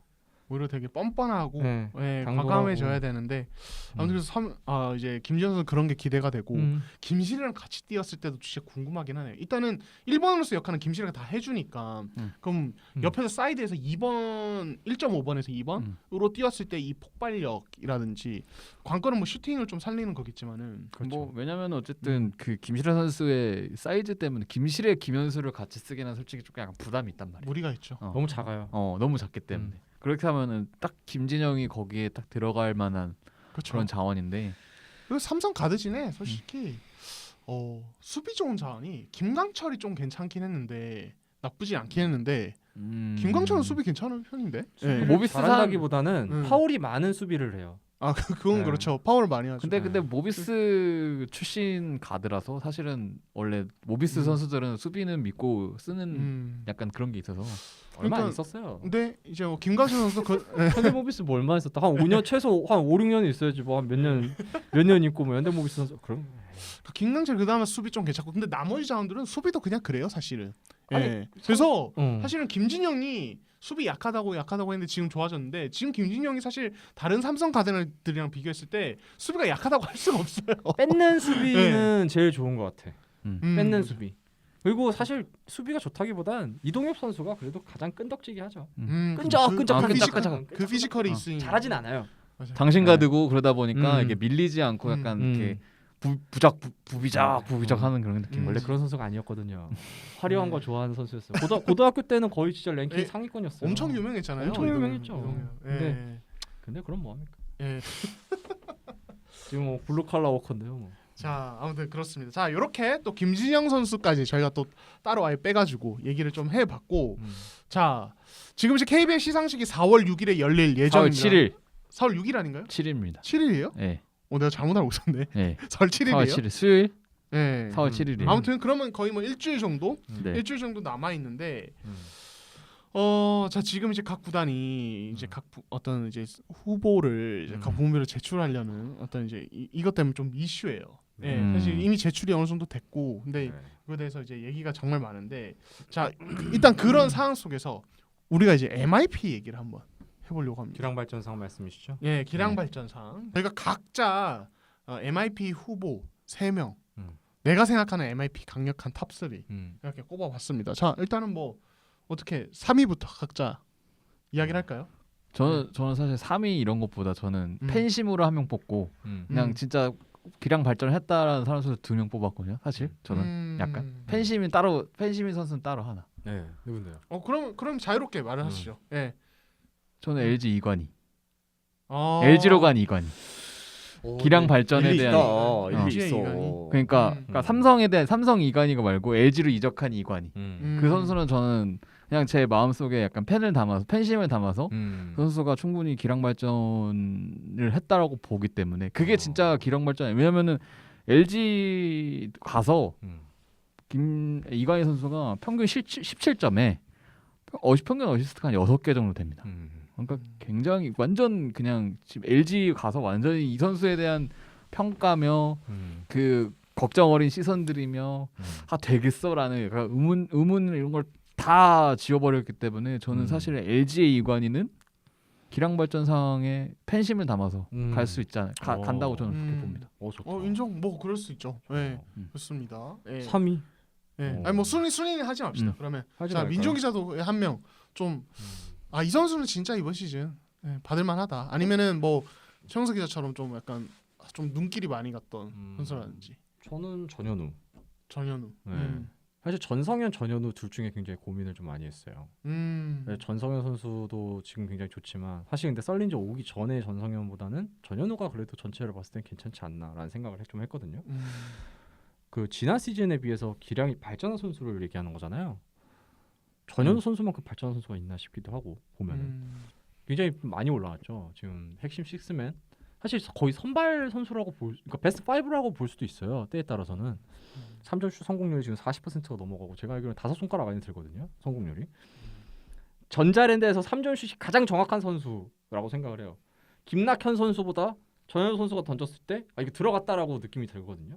솔직히 말해서 김낙현 선수보다는 물론 정확하지만 김낙현 선수도 그래서 굉장히 많이 발전을 했고 사실 이 선수가 저평가를 굉장히 많이 받았었던 선수였는데 원래 그 대학 시절의 활약만 보면 로터리 픽에 충분히 들 수 있는 선수였지만 사실 많이 미끄러져서 6순위까지 내려갔었잖아요. 전자랜드가 결코 죽을 수 없는 선수였는데 죽은 거고 뭐 굉장히 많이 힘들었을 텐데 발전도 많이 했고 그래서 저는 기량 발전상이라고 생각했어요. 후보 중에 하나라고. 저는 그냥 정창영 너무 확실한 것 같아요. 맞아요. 네, 저는 그리고 받아야 한다고 봐요 이번 맞아요. 시즌에. 진짜 최고예요. 정말 잘해요. 예. 그러니까 물론 이제 그 공격에서 폭발력이 없는 날도 있긴 한데 이 선수 일단 기본적으로 이 스몰 라인업에서 3번으로 나오면서 하는 역할이 너무 많아요, 사실은. 예, 진짜로.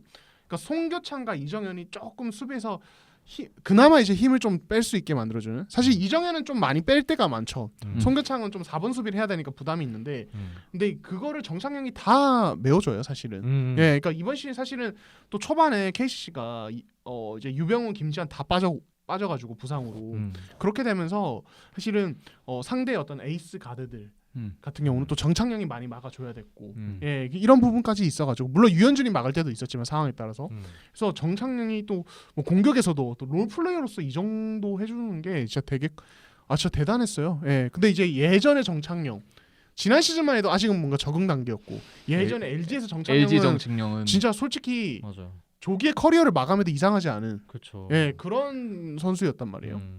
근데 여기서는 완전히 자리 잡았고 그리고 제가 알기로는 팀 내에서 리더로서 목소리도 되게 큰 걸로 알고 있어요. 그리고 되게 어떤 훈련이나 어떤 생활 태도가 너무 좋아서 거의 KCC 어떤 모범상?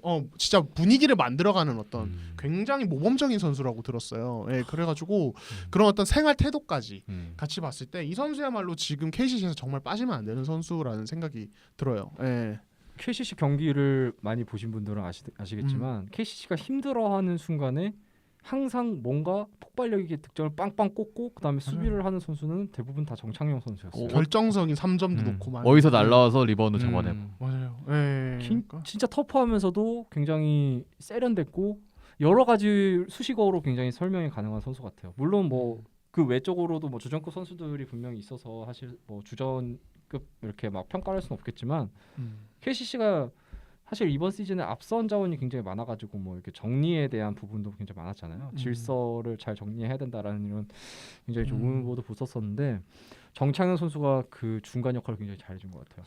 그리고 전창진 감독이 이런 스타일들 굉장히 선호합니다. 어떤 끈적끈적하게 농구하는, 예, 정말 에너지를 다 쏟아내는 열정적인 선수. 그래서 사실은 이진욱 선수가 KCC에서 빛을 발하고 이번 시즌 어떻게 보면 좀 뭐랄까요? 사실 이진욱도 원래 같으면은 언제 커리어가 끝나도 이상하지 않은 분위기였거든요. KCC 오기 전까지. 오리온하고 딱 나왔을 때도 사실은 그런 느낌이 많았죠. 솔직히 저는 이번 시즌 뛸 줄도 몰랐어요. 솔직히 KCC 그 가드진에서 해외 리그도 알아봤었대요. 그 얘기 들었던 것 같아요. 그러니까요. 근데 지금은 그러니까 전창인 감독이 되게 이진욱에 대해서 얘기하면 굉장히 미소를 지으면서 얘기를 해요. 나는 내가 그래서 나는 막 엄청 막 스타 플레이어들 이런 선수들이 너무 좋다. 예, 그러니까 그리고 이진욱 본인도 오리온에 있을 때랑은 좀 다른 것 같아요. 그냥 플레이하는 게 엄청 끈적대고 막 상대를 막 엄청 피지컬하게 괴롭히고 원래는 공격 이 선수도 그러니까 아까 김진현 선수 얘기할 때 나왔지만은 오리온 시절에 이진욱은 사실은 돌격 앞으로 약간 네. 옛날 그 김명진 선수 보는 듯이 작고 빠른데 앞만 보고 달리는 약간 그런 느낌이었던 지금은 사실은 수비에 그걸 다 쏟아버리니까. 맞아요. 그러니까 농구 잘하는 선수예요 원래. 그러니까 그러니까 농구 진짜 잘하는 선수였어요. 그러니까 어쨌든 대학 지금 때. 이 상황에서 본인이 선수 커리어 이어가고 KCC라는 그 가드진 두터운 가드진에서 뛰려면 내가 살아남는 거는 수비밖에 없다. 일단 수비를 먼저 가져가야 된다라고 본인이 어쨌든 그건 상황 판단이 되게 빠른 거죠. 살아남으려면 이렇게 해야 된다. 근데 그거를 잘 해주니까 전찬희 감독 입장에서는 저는 솔직히 이뻐할래야 안 이뻐할 수 없어. 그러니까 부상 복귀에서도 바로 어쨌든 나오잖아요. 이진욱 선수도 주시죠? 근데 나 정창영 정창영 저도 진짜 정창영 선수를 정창영. 생각했기 때문에. 그렇죠. 네. 저도 아마 그거 다 정창영 다 포함이 돼 있을 것 같은데. 팬심으로 이관이가 아니라면 원이에요, 정창영. 정창영 네, 선수 사실은 진짜 받아야 되는 선수 같고. 지금 프로 9년 차인가 그럴 텐데 커리어 하이거든요. 득점, 리바운드 뭐 다 커리어. 출전 시간도 커리어 20분이 넘겼던 게 없던 선수인데 지금 20분 넘게 출전하고 있을 거란 말이에요. 이게 참 전찬희 감독님 제가 봤을 때는 올 시즌에 정창영 없었으면 어떨 뻔했나 약간 그런 생각이 들 것 같아요. 왜냐면은 어디에 써도 그러니까 가드가 많은데 그러니까 어디에 조합을 해도 그 3번에 들어가든 뭐 유현준 파트너로 쓰든 김지한 이번으로 파트너 껴도 쓰든 되고. 유병헌 파트너로 쓰든 뭐 아니면은 그냥 그 이정현까지 껴서 거기에 쓰든 어디에 들어가도 그러니까 사실 KCC가 시즌 초반에 엄청 고비였잖아요. 왜냐면은 다 다쳐버리니까. 그러니까 사실은 원래는 유현준이 비시즌에 이렇게 얘기를 해봤을 때 갑자기 가드들이 FA로 많이 오니까 위협을 느꼈다. 그러니까 엄청 놀랬다고 했을 정도로 KCC 가드진 뎁스가 엄청 두터웠었는데 그렇죠. 근데 이제 시즌 앞두고 유병훈 다치고 김지한도 다쳐버리고 이러면서 갑자기 가드진의 가용 자원이 굉장히 갑자기 확 줄어드는. 그렇죠. 예, 이정현도 사실 초반에 컨디션도 안 좋았고 그렇죠. 이런 상황에서 사실은 정창영이 로테이션에서 굳건하게 버텨준 덕분에 사실 KCC가 시즌 초반 위기를 그때 뭐 라거나도 좀 다쳤었죠. 타일러 데이비스가 잘 해주고 그러니까 그렇게 되면서 1라운드, 2라운드를 버티면서 이제 그 다음에 쭉 치고 올라간 거란 말이에요. 그때는 MVP급 활약이었어요. 정창현 선수는 사실. 그러니까 너무너무 진짜 라운드 MVP 한번 받았어도 이상하지 않았을 거라는 이상해요, 생각이. 그거는. 예, 아 그런가? 많이 이상해요. 근데 정말 잘하긴 했어. 정말 잘했어. 예. 진짜 그 잘했어. 얼마 전에 SK전 때도 사실 저는 만약에 그 KCC가 이겼으면 정찬현 선수한테 물어볼 것도 되게 많아서 저는 따로 얘기하고 싶은 져가지고 그날 아, 좀 지면은 원래 사실은 진 팀에 가서 선수와 인터뷰하기가 좀 그렇잖아요. 예. 아무튼 아쉽더라고. 그래서 정창영 다들 좀 동의하는 분이 또 뭐 혹시 그러면 저희가 3명씩 얘기해 보기로 했으니까 저는 이게 왜냐면은 정창영이랑 강력한 후보도 있지만은 그 외에 대해서는 되게 의견이 분분할 정도로 이번 시즌에 발전한 선수가 좀 많은 것 같아서 그래도 저는 박준영 선수를 좀 꼽았어요. KT 박준영 네. 예 이제는 다른 변거박이죠. 네. 변함없는 거목 변치 예. 않을 거목. 변치 않은 거목 예. 아 그거였어요? 허운 선수가 쓴 게? 어. 예. 변치 않을 거목. 변함없는 변치 않은 거목. 변치 않을 거목. 저는 그 박준영 선수의 기록보다 한 2배는 더 쳐줘야 된다고 생각을 해요. 최근 들어서 이 선수만큼 진짜 욕 많이 먹고 조롱 많이 당한 선수 없을 거예요. 솔직히 박준영 선수만큼. 근데 진짜 힘든 시기였고, 근데 코트에 나왔을 때 지난 시즌까지만 보더라도 굉장히 좀 자신감 없는 모습. 박정현 선수만 만나면 빼고 박정현 선수 만나면은 이제 후배 만났다고 신나게 털어버렸는데 그 선수 빼면 이제 다른 선수들한테는 굉장히 좀 많이 주눅이 많이 들었잖아요. 추정기에도 많이 없었고. 근데 이번 시즌은 진짜 막 악기를 털어낸 듯이 자기가 하고 싶은 거 다 하고 그리고 소동철 감독이 정말 다른 유형의 빅맨을 뽑고 싶어서 박준영 선수를 선택했고 또 그거에 대한 선택을 그러니까 후회하지 않게 만드는 그런 플레이를 보여준 것 같아요. 골밑에서 이렇게 힘있게 탕 치고 올라가서 훅슛하는 거 대학교 때 그 고려대 시절에 박준영 선수의 트레이드 마크거든요. 그것 때문에 리틀 함지훈이라고 불렸었어요. 사실 고려대 시절에 박준영 선수가. 그리고 바깥에서 던지는 3점슛도 굉장히 좀 예리하고요. 점프슛도 뭐 과감하게 던지고. 뭐 그 선수가 기록이 엄청 뭐 뛰어난 건 아니지만 진짜 순수한 의미에서 기량 발전을 했다라는 의미에서 박준영 선수 뽑았어요. 진짜. 괜찮아요. 좋습니다. 박준영 인정. 잘해서 더 기쁘고 1순위니까. 그치. 1순위는 어쨌든 이제 많은 기대를 받는데 그거에 못해서 사실은 최악의 1순위다라는 얘기도 나왔었던 선수이기 때문에 그렇죠. 그것 때문에 뭐 아무리 물어봐도 그러니까 자신감이나 이런 것들이 많이 떨어졌던 선수여서 사실은 한번 바닥을 치고 올라오니까 이제 좀 본인의 그게 나오는 것 같아서 음. 너무 좋은 것 같아요. 네네. 좋습니다. 그럼 최영석 기자는 그러면 저는 사실 그 두 선수 빼고는 그러니까 정창영과 이관희 빼고는 사실 크게 생각나는 선수가 많이 없었긴 했었어. 근데 그나마 이제 세 명을 맞춰야 되니까 끼워넣으면 저는 그냥 장재석. 그러니까 능동적인 의미의 장재석이라고 해야 될까? 능동적인 의미. 그러니까 약간 능동적인 플레이가 된다라는 의미에서의 장재석은 굉장히 기량 발전이 된 것 같아서. 근데 사실 저는 큰 모르겠어요. 이 마지막 한 자리는. 왜냐하면 저는 팬심으로 이관희, 그다음에 유력하게 그러니까 실질적으로 이제 기량 발전이 됐다고 보면 정창영 딱 두 개가 너무 확고해서 그 둘 빼고는 생각이 안 나는 거야 선수가. 그래서 그 명단 봤을 때도 제가 한때 밀었던 서민수가 있길래 그냥 약간 애잔한 느낌을 한번 받았고 사실 그거 빼고는 장재석 정도? 저는 오히려 그 장재석 선수가 식스맨상보다는 기량 발전상에 더 어울린다고 생각을 해요. 그러니까 농구를 안 보고 단순히 기록적인 면만 보면은 얼마 큰 차이는 없어. 평균 득점도 1점 가까스레 1점. 그렇게 기록만 보면 사실 뽕 기량 발전 상이야라고 얘기할 수 있겠죠. 근데 실제로 그 농구를 이번 시즌을 다 보고 장재석 선수가 뭘 했는지 본 사람들은 왜 기량 발전상의 후보에 이렇게 거론이 되는지를 알 수 있을 것 같아요. 그러니까 이게 기록적으로 그냥 득점 한 1.5점 정도만 올랐는데 실제로 이 선수가 득점하는 과정이 예전과 완전히 다르죠. 예전엔 정말 그냥 받아먹는 느낌이었다면은 지금은 그냥 메이드를 해요. 자기가 다 처음부터 다 처리를 하는 느낌. 그러니까 이번 시즌에 현대모비스가 사실은 뭐 2위 잘 하고 있지만 사실 이 팀이 그 이제 제가 아무래도 울산 현장을 많이 갔잖아요. 근데 경기 내용을 보면은 사실은 지금 특히 3라운드부터 거둔 승리들 중에 제 생각에는 저도 이상하지 않은 경우가 꽤 많아요. 왜냐면은 끌려가다가 후반에 다 뒤집은 경기 되게 많거든요. 이 팀은 역전승으로 엄청 해요. 그리고 접전에서 겨우 이기는 경기 되게 많았어요. 사실 그래서 저는 KCC랑 약간의 갭이 있다고 봐요. 그 와중에도 실질적 승차는 많지는 않지만은 그렇게 보는데 근데 그 역전승을 할 때 사실은 이현민, 장재석 덕분에 한 경기 되게 많아요. 예, 그러니까 그 장재석이 막 공격 리바도 자꾸 마무리해주고 속공에서 달려주고 아니면은 1대1 상황에서 막 말도 안 되게 높아진 그 훅슛 메이드 성공률 이것 때문에 된 게 되게 많거든요. 그러니까 장재석이 기록적으로 보면은 뭔가 소폭의 상승만 이루어졌지만 실질적으로 경기 내용 보면은 이제는 약간 1대1을 할 줄 아는 그리고 자기가 팀 공격을 끌고 갈 줄 아는 빅맨이 돼가지고 그리고 솔직히 저는 이거는 좀 자신 있게 말할 수 있을 것 같아요. 이번 시즌 장재석보다 나은 빅맨 이승현밖에 없어요. KBL에 장재석보다 잘하는 빅맨이 없어요. 진짜로. 김종규 지금 이번 시즌에 폼이 너무 떨어져 있죠. 부상으로. 오세근은 이제 그냥 조금 올라오는 정도죠. 장재석보다 잘하는 빅맨이 있나요? 송교창 4번이잖아요. 예. 갑자기 송교창은 3번이죠. 3번. 포워드고. 그러니까 센터로서 장재석보다 잘하는 선수가 이승현 외에는 없다고 생각을 해요. 그 정도로 그러니까 이 선수의 리그 내 입지 자체가 굉장히 많이 올라와 있다는 생각이 들어요. 예. 그 선수 또 1순위 아닙니까?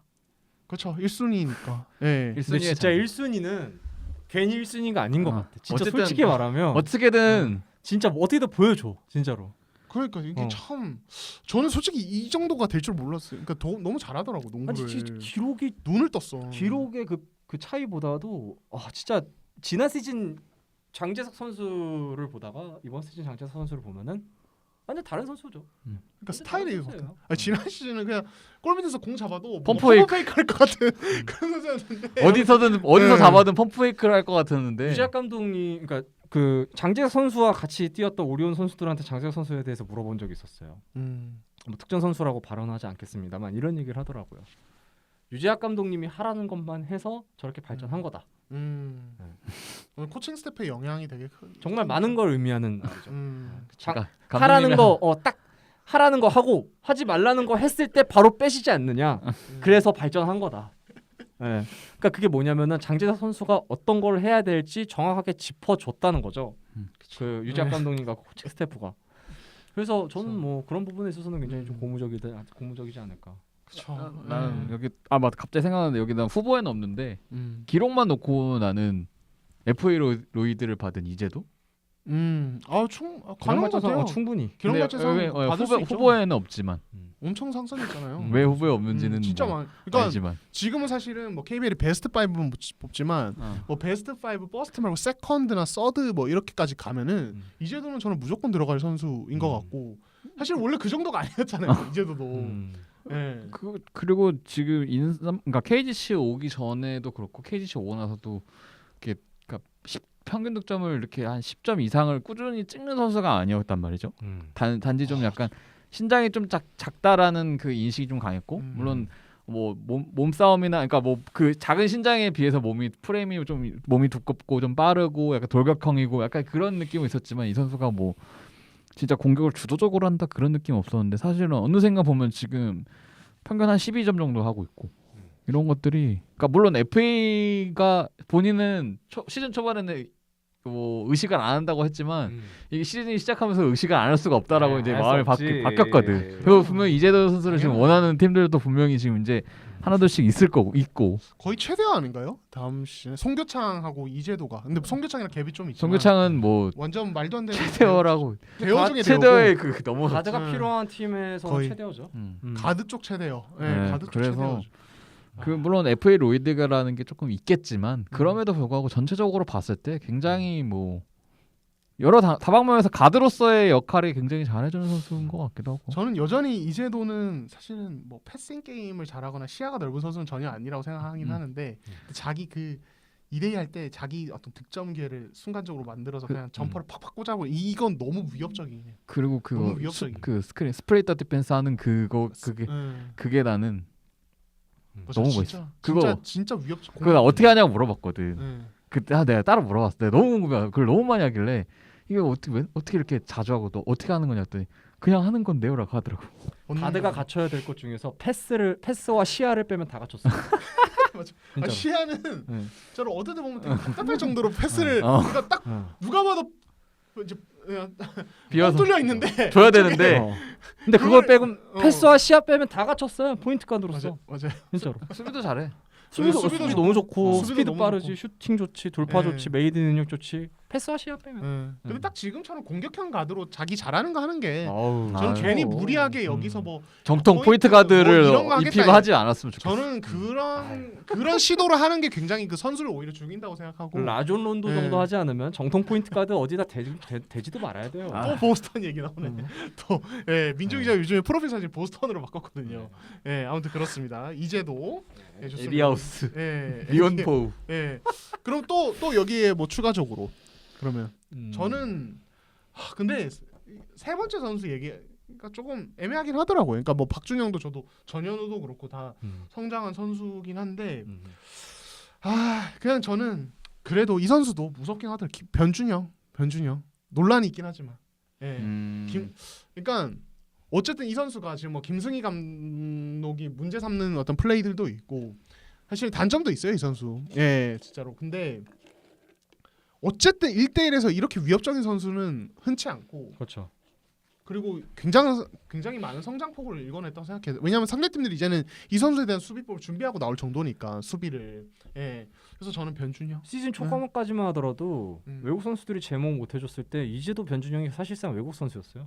그렇죠. 진짜 두 선수가 거의 다 득점 거의 다 했었죠. 그렇죠. 이 설린저 오니까 이제 그게 안정을 찾으면서 이제 이제도 변준영이 이제 그날 이제 부담이 적어진 거지. 그 전까지 KGC 공격을 얼클락이나 맥컬러가 뭐 해주는 게 없어요. 라타도 뭐 그렇게 폭발적이지 않으니까 라타비우스도. 그렇죠. 그러니까 가드 그 백코트 두 명이서 다 해줘야 됐잖아요. 전성현도 그때는 뭐 가레토 부상으로 폼이 비정상적이었고. 맞아요. 그러니까 어떻게 보면은 KGC가 지금 뭐 치고 올라가는 게 설린저 때문이라고도 할 수 있지만은 어쨌든 어떻게든 버티는 힘을 만들어준 게 이제도 변준영인 것 같아요. 사실은. 맞아요. 진짜 변준영 선수도 근데 변준영 선수는 저는 기량 발전이라고 보지 못하는 게 원래 잘하던 걸 잘하는 것 같아서 잘하던 걸 더 잘하게 돼. 잘하던 걸 워낙 공격은 잘했었으니까 그래서 잘하던 걸 워낙 다 잘하고 있어서 기량 발전이라기보다는 약간 좀 식스맨 어울리지 않나라는 생각도 좀 들고 아까랑 좀 얘기가 좀 다른데요. 생각해 보니까 맞네요 식스맨이. 왜냐면은 죄송합니다. 생각해 보니까 맞네요. 선발 출장인 게 주변인 진짜 발언 적다. 이후로 내가 이거 굉장히 흔들리고 있어. 굉장히 흔들리고 있네요. 근데 진짜 저는 그 생각을 했었어요. 변준영 선수는 저는 서태웅이라고 생각을 했어요. 대학 시절부터 고등학교 대학 시절 그리고 프로 처음에 왔을 때부터 동료를 살려주는 플레이보다는 본인이 해결했을 때 굉장히 빛이 나는 선수라고 생각을 했어요. 근데 서태웅이 나중에는 패스를 하면서 더 올라가잖아요. 깨달으면서. 클래스가. 그렇게 되면 음. 더 강력할 것 같아요. 음. KGC 인상공사가 이재도를 재계약한다는 그런 그걸 아예 전제 조건 아래 둘이 같이 뛰면은 굉장히 강력할 것 같아요. 진짜. 아 근데 변준이 형 근데 진짜 궁금하긴 해요. 그러니까 이런 타입이 사실은 흔치는 않잖아요. 이렇게 아이솔레이션으로 막 볼 핸들링이랑 막 어떤 크로스오버 리듬으로 상대를 그냥 휘젓는 국내 선수 사실은 뭐 지금 뭐 허원도 잘하고 다 잘하지만은 이렇게 아이솔레이션 특화된 또 케이스 이런 리듬 잘 없단 말이에요. 국내 선수 중에 앞으로도 별로 없을 거고 과연 KBL에서 어느 정도로 안착이 될까? 예, 그러니까 거의 베스트 5급으로 갈 수 있나? 진짜로 이런 타입의 선수가 KBL에서 혼자 농구하는 거로는 근데 베스트 5가 될 수 없을 것 같아요. 뭔가 더 발전할 여지는 있어 보이긴 뭐, 하는데 미국인이었으면은 뭐 더 기량 좋아서 NBA 갔으면 가능할 수도 있겠지만 KBL은 사실 개인이 하는 걸 굉장히 좀 별로 안 좋아하잖아요. 근데 또 NBA도 막 아이솔레이션만 주구장창하는 선수는 또 없잖아요. 그러니까 결국에는 이 선수의 그거를 마지막 퍼즐은 동료를 얼마만큼 봐주면서 내 거를 챙겨갈 수 있느냐 그게 관건인데. 밸런스를 맞춰야 돼. 네. 그래서 보스턴 셀틱스가 우승한 거예요 그때. 그쪽은 먼저 혼자 하는 선수가 없기 때문에. 쓸데없는 얘기가 나오니까 저희가 시간이 별로 안 남았는데 그거 네. 안덕수 감독님 얘기 좀 해야 되는 거 아니에요? 맞아요. 안덕수 감독이 이제 어제 사임했습니다. 예, 자 요거에 대해서 뭐 짧게 언급을 하자면 자, 어제였죠?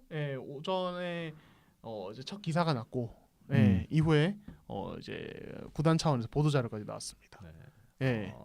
사실 그 전에 얘기가 좀 있었어요. 음. 감독님이 최근에 좀 안 좋은 일이 있으셨잖아요. 개인적으로, 고친상이 좀 있으셨는데 상을 당하시고.